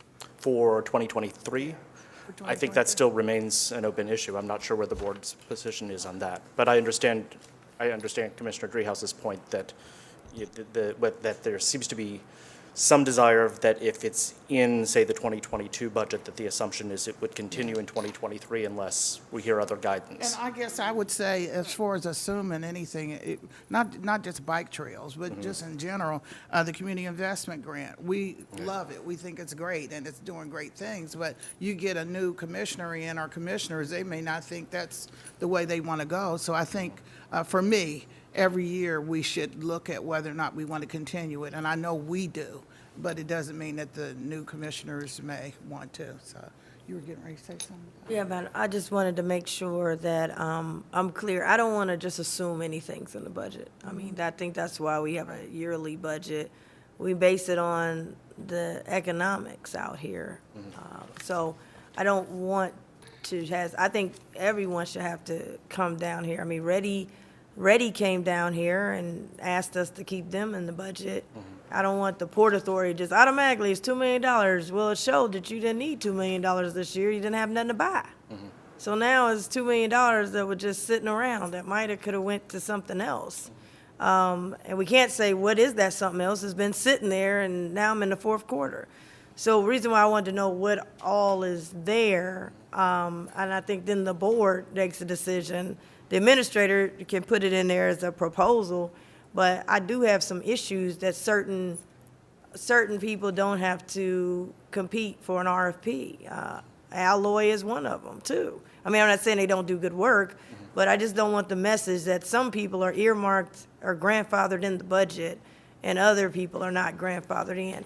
It might be, Port Authority today, it might be somebody else tomorrow that's got the best way to doing something, or or other things. And I've supported some of these different things. And a lot of stuff we support is the give and take. I wasn't in agreement of holding $2 million.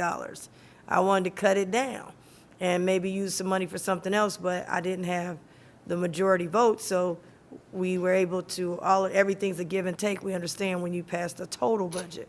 But I don't want to be on record saying that they automatically, I'll question. I think they should be interviewed. Do you have some land that you're getting ready to buy that we would be interested in, before just giving them a slush fund that you have this money automatically? They didn't have to come down here. Reddy came down here.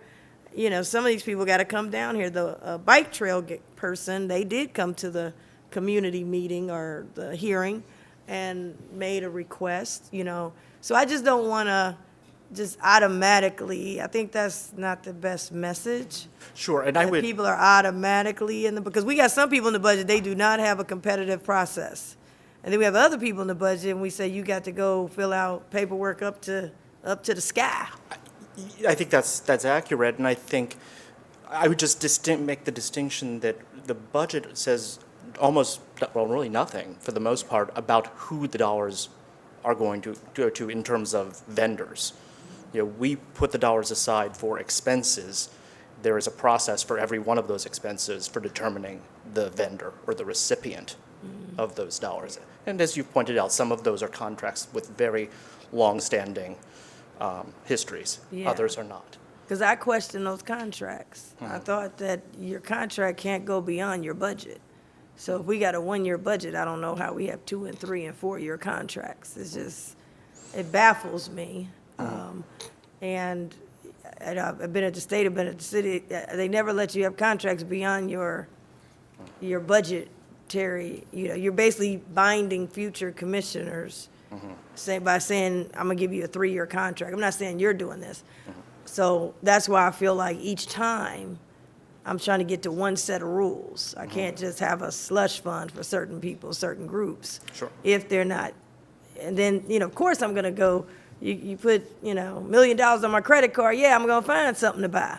So I'm just, just wanna make sure that, for me, my message is, I look at everything. There are some things we like to do. I know that this board has said we wanna do, but I think each year we gotta look at everything based on what you indicate to us, what the numbers are, what does it look like, what's the outlook, and then come to the conclusion. So I just want to be clear on my position. What I want is by program, what was left over. And it doesn't mean that they don't get in next year, but I like to know, hey, this was left over, we ran out of time, maybe this need to be pushed to the first quarter, maybe it's second quarter, why did they run out of time? Oh, well, maybe they don't need that, maybe that's not in style anymore, they're not doing that anymore.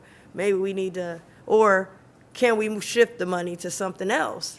Because we have a lot of things that the citizens have asked us to do, but we know we have limited funds. So that's all the reason I was asking for that. Commissioner Dreehouse.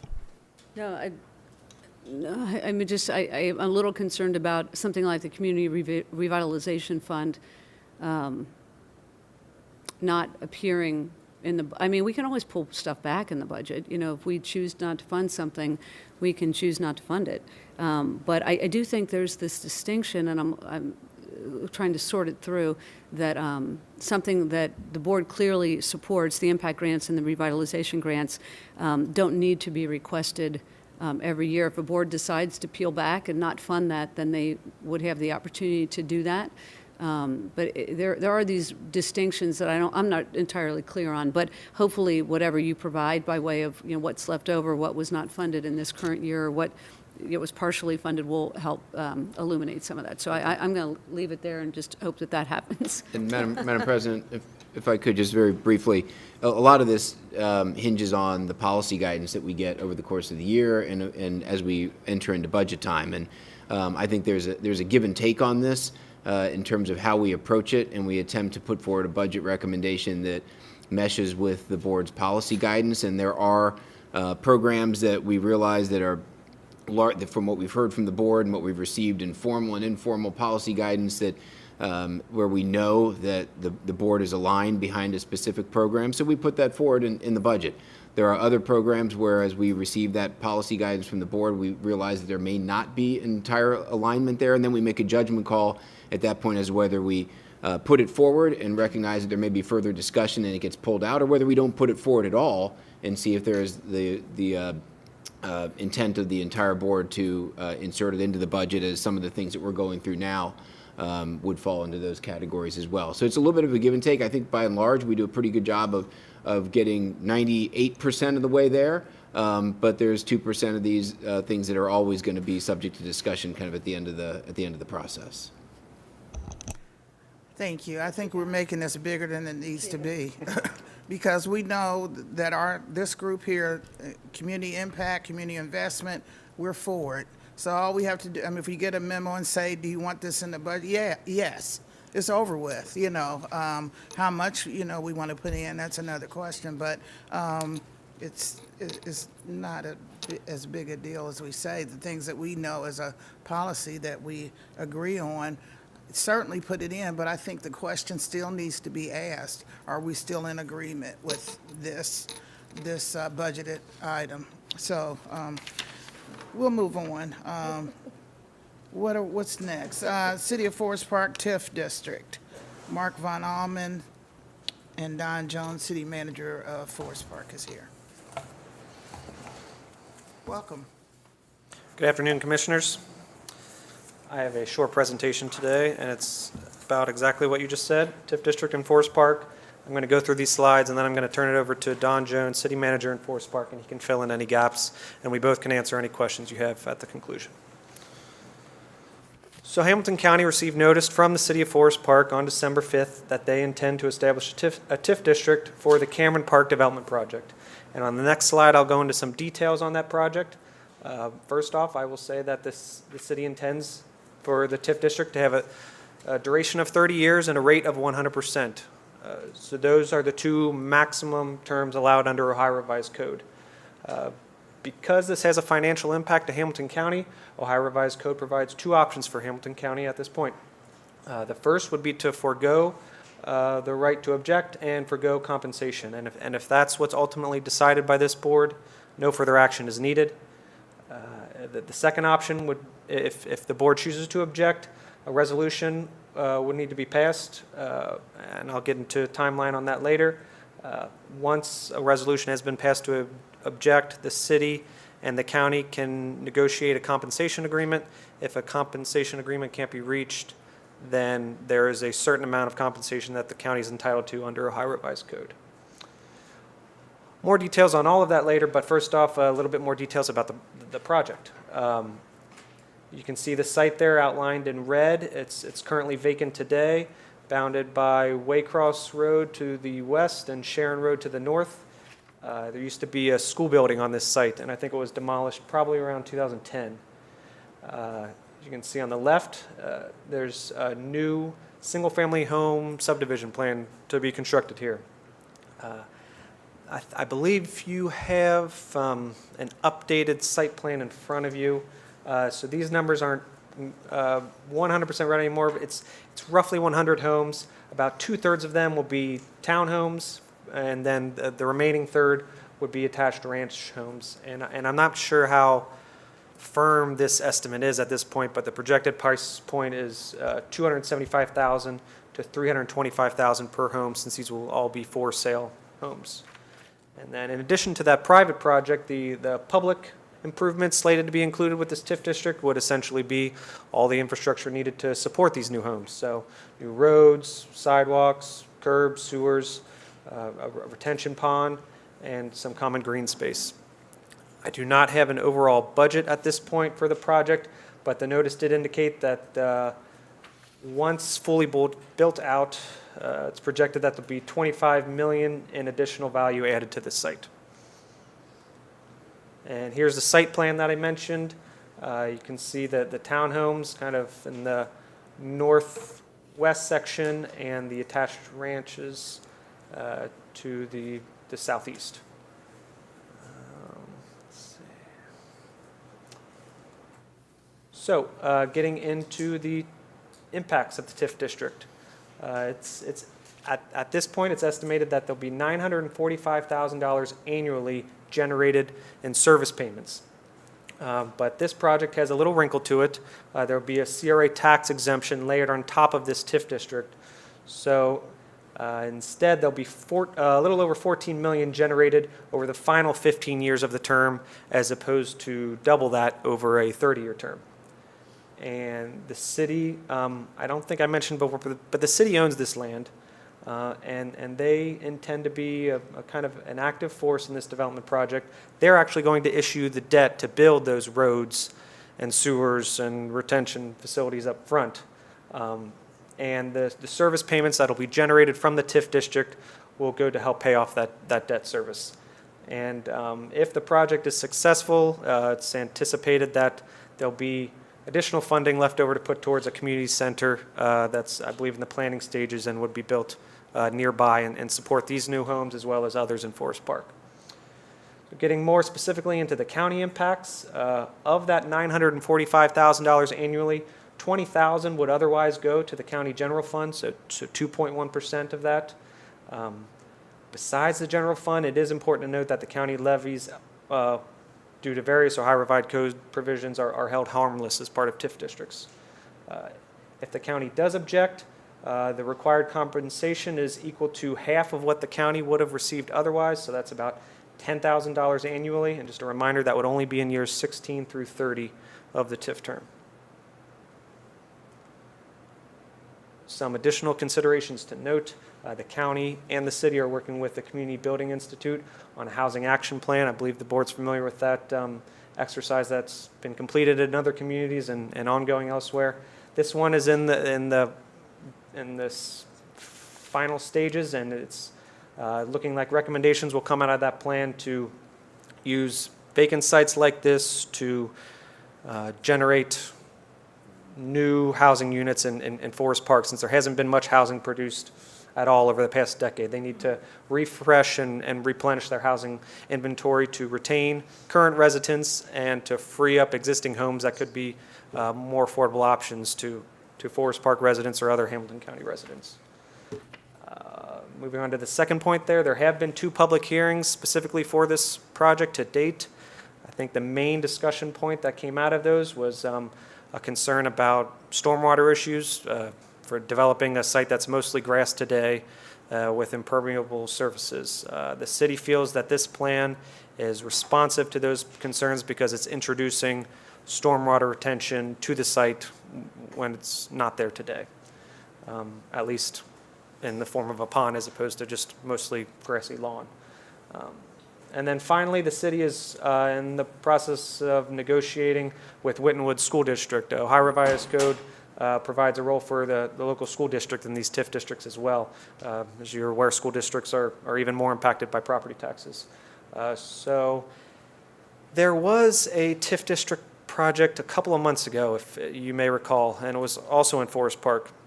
And the city anticipates the agreement that they reached with the school district on that previous TIF district will be the same one that prevails here. And that's that any service payments that are generated by the TIF district that go beyond what is needed to pay the debt service that the city issues for those roads and sewers and so forth, those service payments will go towards the school district. They, as I said, they anticipate that to be the agreement between the school board and the city for this project as well, and they're in the process of figuring that out. So in terms of next steps, the administration recommends that the board not object to these TIF district terms. There are several reasons for that, and I guess the second one I list there is that this is aligned with the ongoing housing action plan that I mentioned earlier. Secondly, we are working on a draft CRA-EZ TIF policy in conjunction with this board. You all have waited on that over the past year, and we intend to finalize that early in the next year. Some items that come from that is Forest Park's looking to use these service payments in ways beyond that just subsidize the private development directly. So they're hoping to use some of the service payments to go towards building a community center that would serve Forest Park residents beyond the ones that would move into these new homes. Also, we utilize the relative economic strength system that the engineer's office maintains, and Forest Park does fall towards the bottom of that rating system. So in that draft policy, it's considered that those communities that where the county would be less inclined to object to TIF districts that go beyond those term thresholds. So all that being said, if this board does choose to object, a resolution must be passed no later than January 4th, 2023. And I'm sure you're all aware that there's very few meetings scheduled beyond that date. So it's unfortunately something by nature, by rule, we have to act on relatively quickly. So that's all I have for the presentation. I'm going to turn it over to Don Jones now. He'll have some brief comments, and then we can get into questions.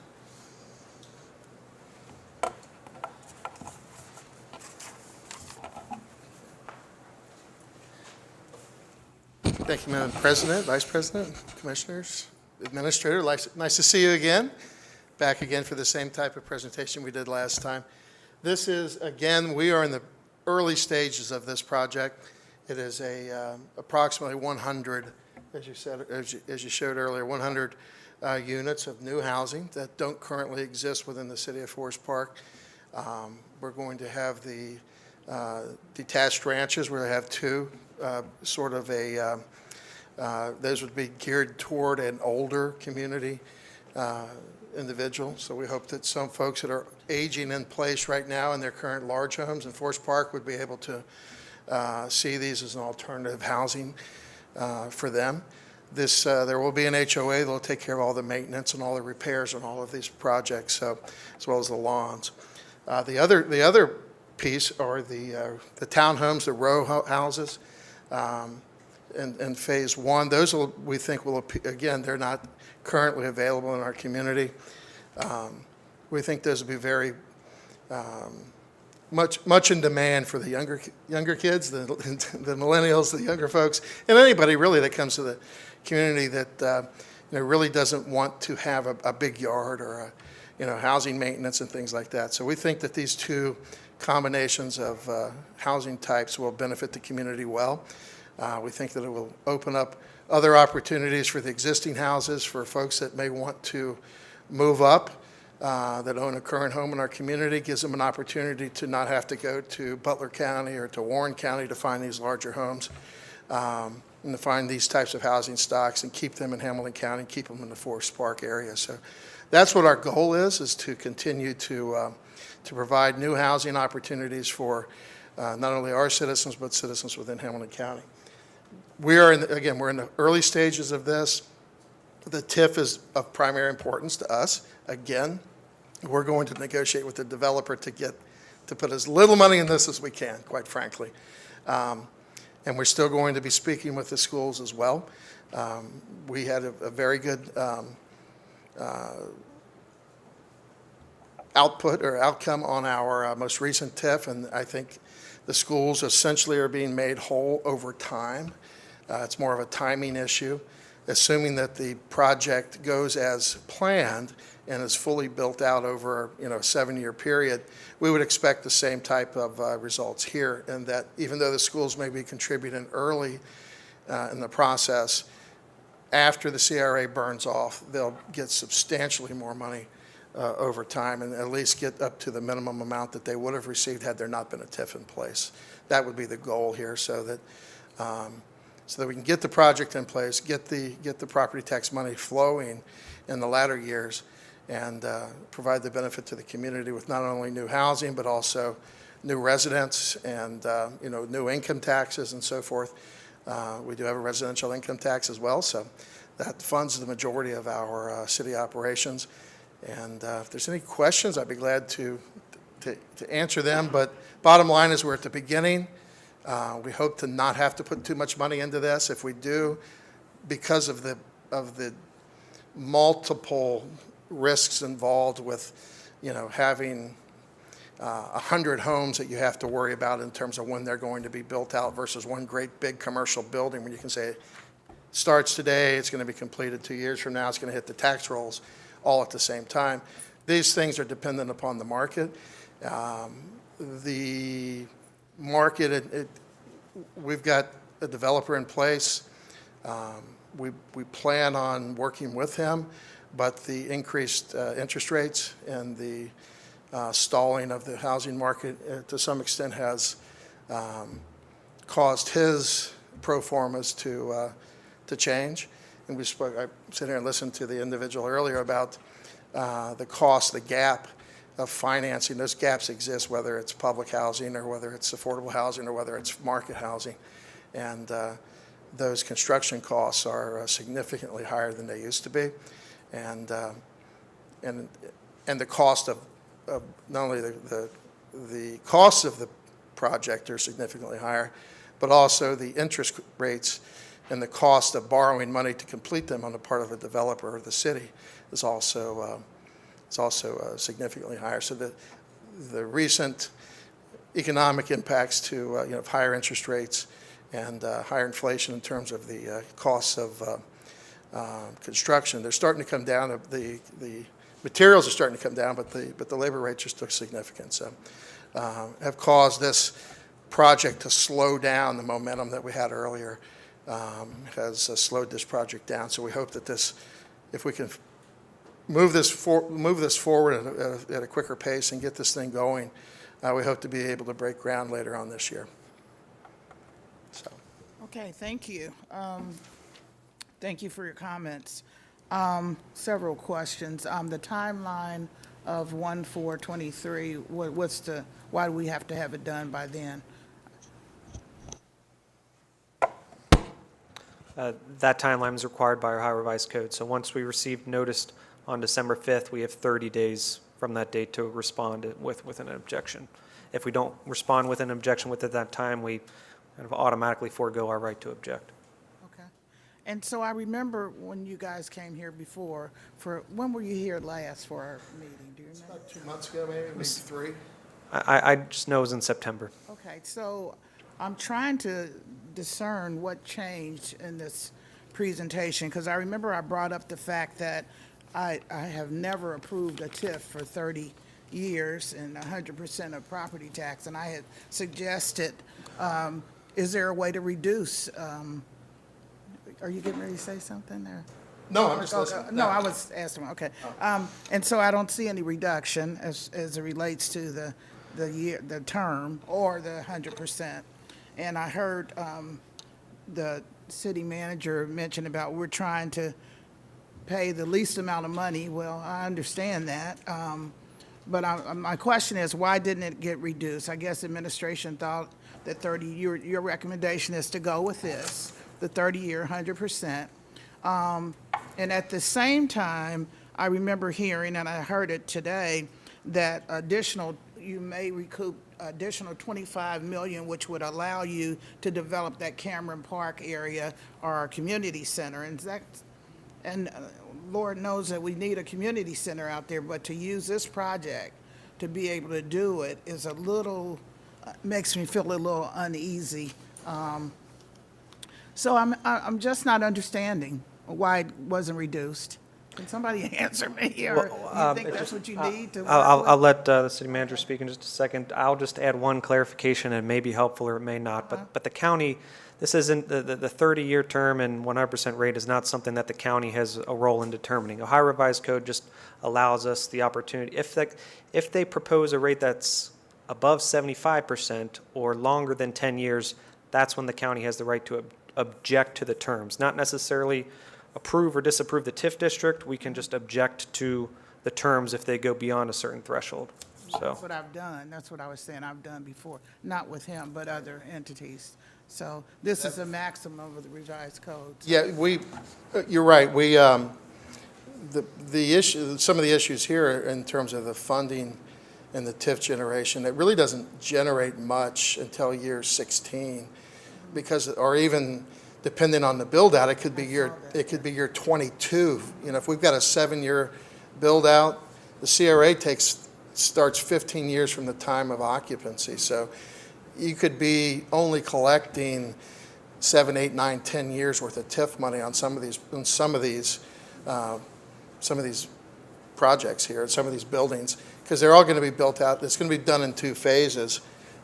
First phase will be the row homes, and the second phase will be the 2-family attached ranches. So having that 15-year CRA in there kind of really limits us. We do need the 30 years because we need to get 15 years worth of TIF if we can. And yes, we plan on it. One of our, we're looking for ways to fund a community center within our community. We need it. And one of those is one of the things that we hear from some of the folks that are coming for development, and we've talked to folks who are buying new homes. One of the things that they're looking for in communities that they move to are recreational facilities and nice new, or at least existing, because we don't have any community centers for the public, for their kids to have programs and so forth. So we see this as the value of not only doing infrastructure, sewers, water, roads, and so forth through TIF dollars, but we see the value of doing public facilities as well. And so we're trying to put together a stream of income based on not the existing homes within the city of Forest Park, but the new homeowners, and taking those funds, and if we can create them, again, we want to spend as little as possible on the infrastructure, make the developer pay as much as possible, and if there is excess funds, make the schools whole. And if there are excess funds, we're trying to create excess funds, because the city's putting 100% of its money into this as well, which is about a third of the money. So the city's putting its money into it, and will be, in terms of our property tax values, go into this TIF bucket as well on the new infrastructure, on the new construction, that we hope to be able to create additional funds so that we can fund public infrastructure projects such as a facility for a community center for multiple TIFs that would benefit the same TIF districts as a result of these build-outs that we have. So that's kind of the, why is it 30s? Because we need the CRAs in place. Yeah. And we're trying to not affect the schools as much as we can. The timing will be there, but ultimately they'll get their money. And then They'll get their money, the schools all. yeah, they'll get their money. We'll have to negotiate that, but they'll get their money, which is great, they should. And if there's excess funds, we want to dedicate those toward another public project that benefits the new homeowners and benefits these TIF districts. And I think we've already said that there will be excess funds. So, Yes, there will be. Yeah. And so as we look, last question, you mentioned 2 housing types. And so what's the average price of the one you said for older? And They're going to be around $325, $350, somewhere in there. Again, the market's going to determine that in terms of the 2 families. Okay. I think $275 to about $325 was the initial estimate. Okay. But the price of construction's gone up, but the interest rates have gone up, so the prices may not be able to. The prices might have to come down because of the ability for people to pay for them. Okay. Did you bring this gentleman with you? No. Okay. I haven't brought anybody with me. Okay, he's a welcome former mayor of Forest Park, Wayne Coates. Oh, is that Wayne? Yeah. I didn't even look backward. Yeah. How you doing, Wayne? And county recorder and my mentor, my political mentor. So welcome. Well, thank you for your answers. Yeah, so we hope to be able to move forward with this. It's going to be a great project with the city, and we appreciate everything that you've done for us in the last one. And we'll have some more coming forward with a much larger project on Northland, so keep an eye out for that. And that'll be something that we're talking to maybe $100 to $150 million there. So that's a much larger project. And we appreciate everything you've done for us. Let's get through this one first. Yes. So, Vice President Reese. I just had a question about the other project that we did a TIF. Are you using the TIF for all of your new development, or you got some other tools? No, we're using the TIF for that project. They're also doing special assessments on that project as well. That one's much more expensive. It has a lot more issues with regards to construction. There's a lot of site issues there. And we've worked through the school board, we believe.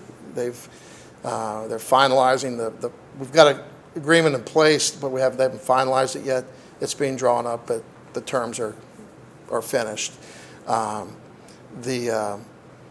then we're working on the final development agreement that talks about, lays out the whole deal with the developer. So hopefully we'll have that done by end of year, passage the first part of the year, and then we still have to finalize the TIF. Once everything's done, we'll put the TIF in place the first week. We have to have a public hearing, and I think we're scheduled for the first week of February for the final passage of everything.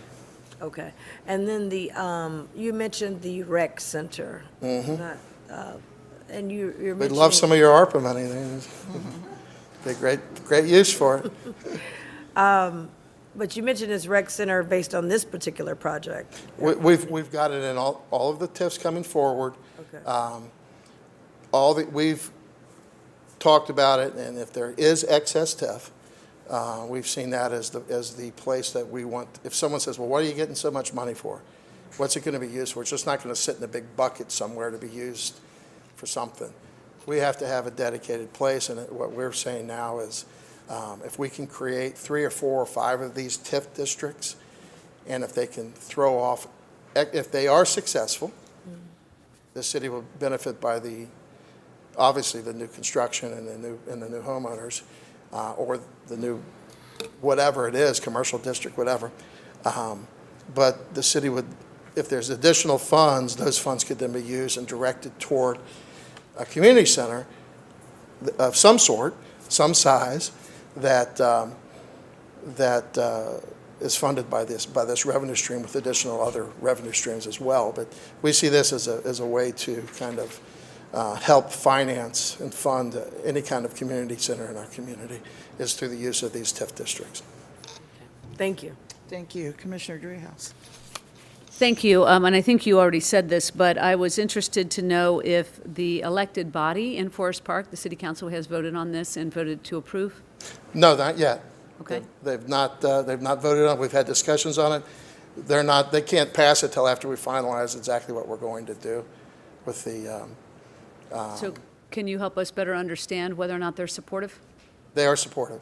Okay. Yeah. And you had the public hearings. I heard you say the stormwater was, and I saw a basin in the renderings, so we talk a lot about stormwater here, so I'm grateful that you've put that in there. That makes sense. Yes. Am I reading this correctly, that this is 102 new units? Yes, it's gone through a couple of, actually, it's gone through our zoning board of review, and originally it was not, they've changed it around a little bit, but yes, 102 units as of, I believe that's the final count. Okay, great. Thank you.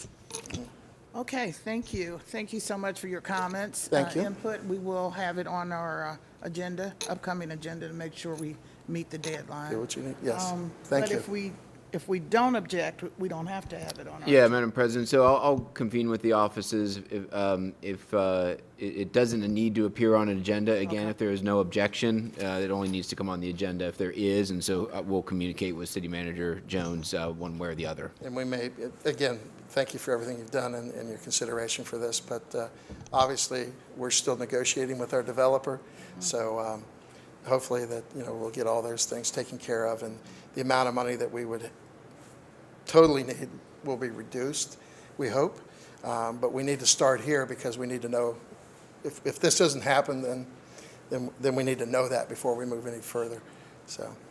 Thank you. And we'll let you know expeditiously. Oh, yeah. Yeah, for sure. You've treated us well, thank you. Okay, thank you. All righty. Next on our agenda, we have an executive session. I'd like to make a motion to go into executive session pursuant to RC Section 121.22G3 to conduct a conference with an attorney that is the subject of potential litigation. Second. Commissioner Summer Dumas? Yes. Commissioner Reese? Yes. Commissioner Dreehouse? Yes? Thank you.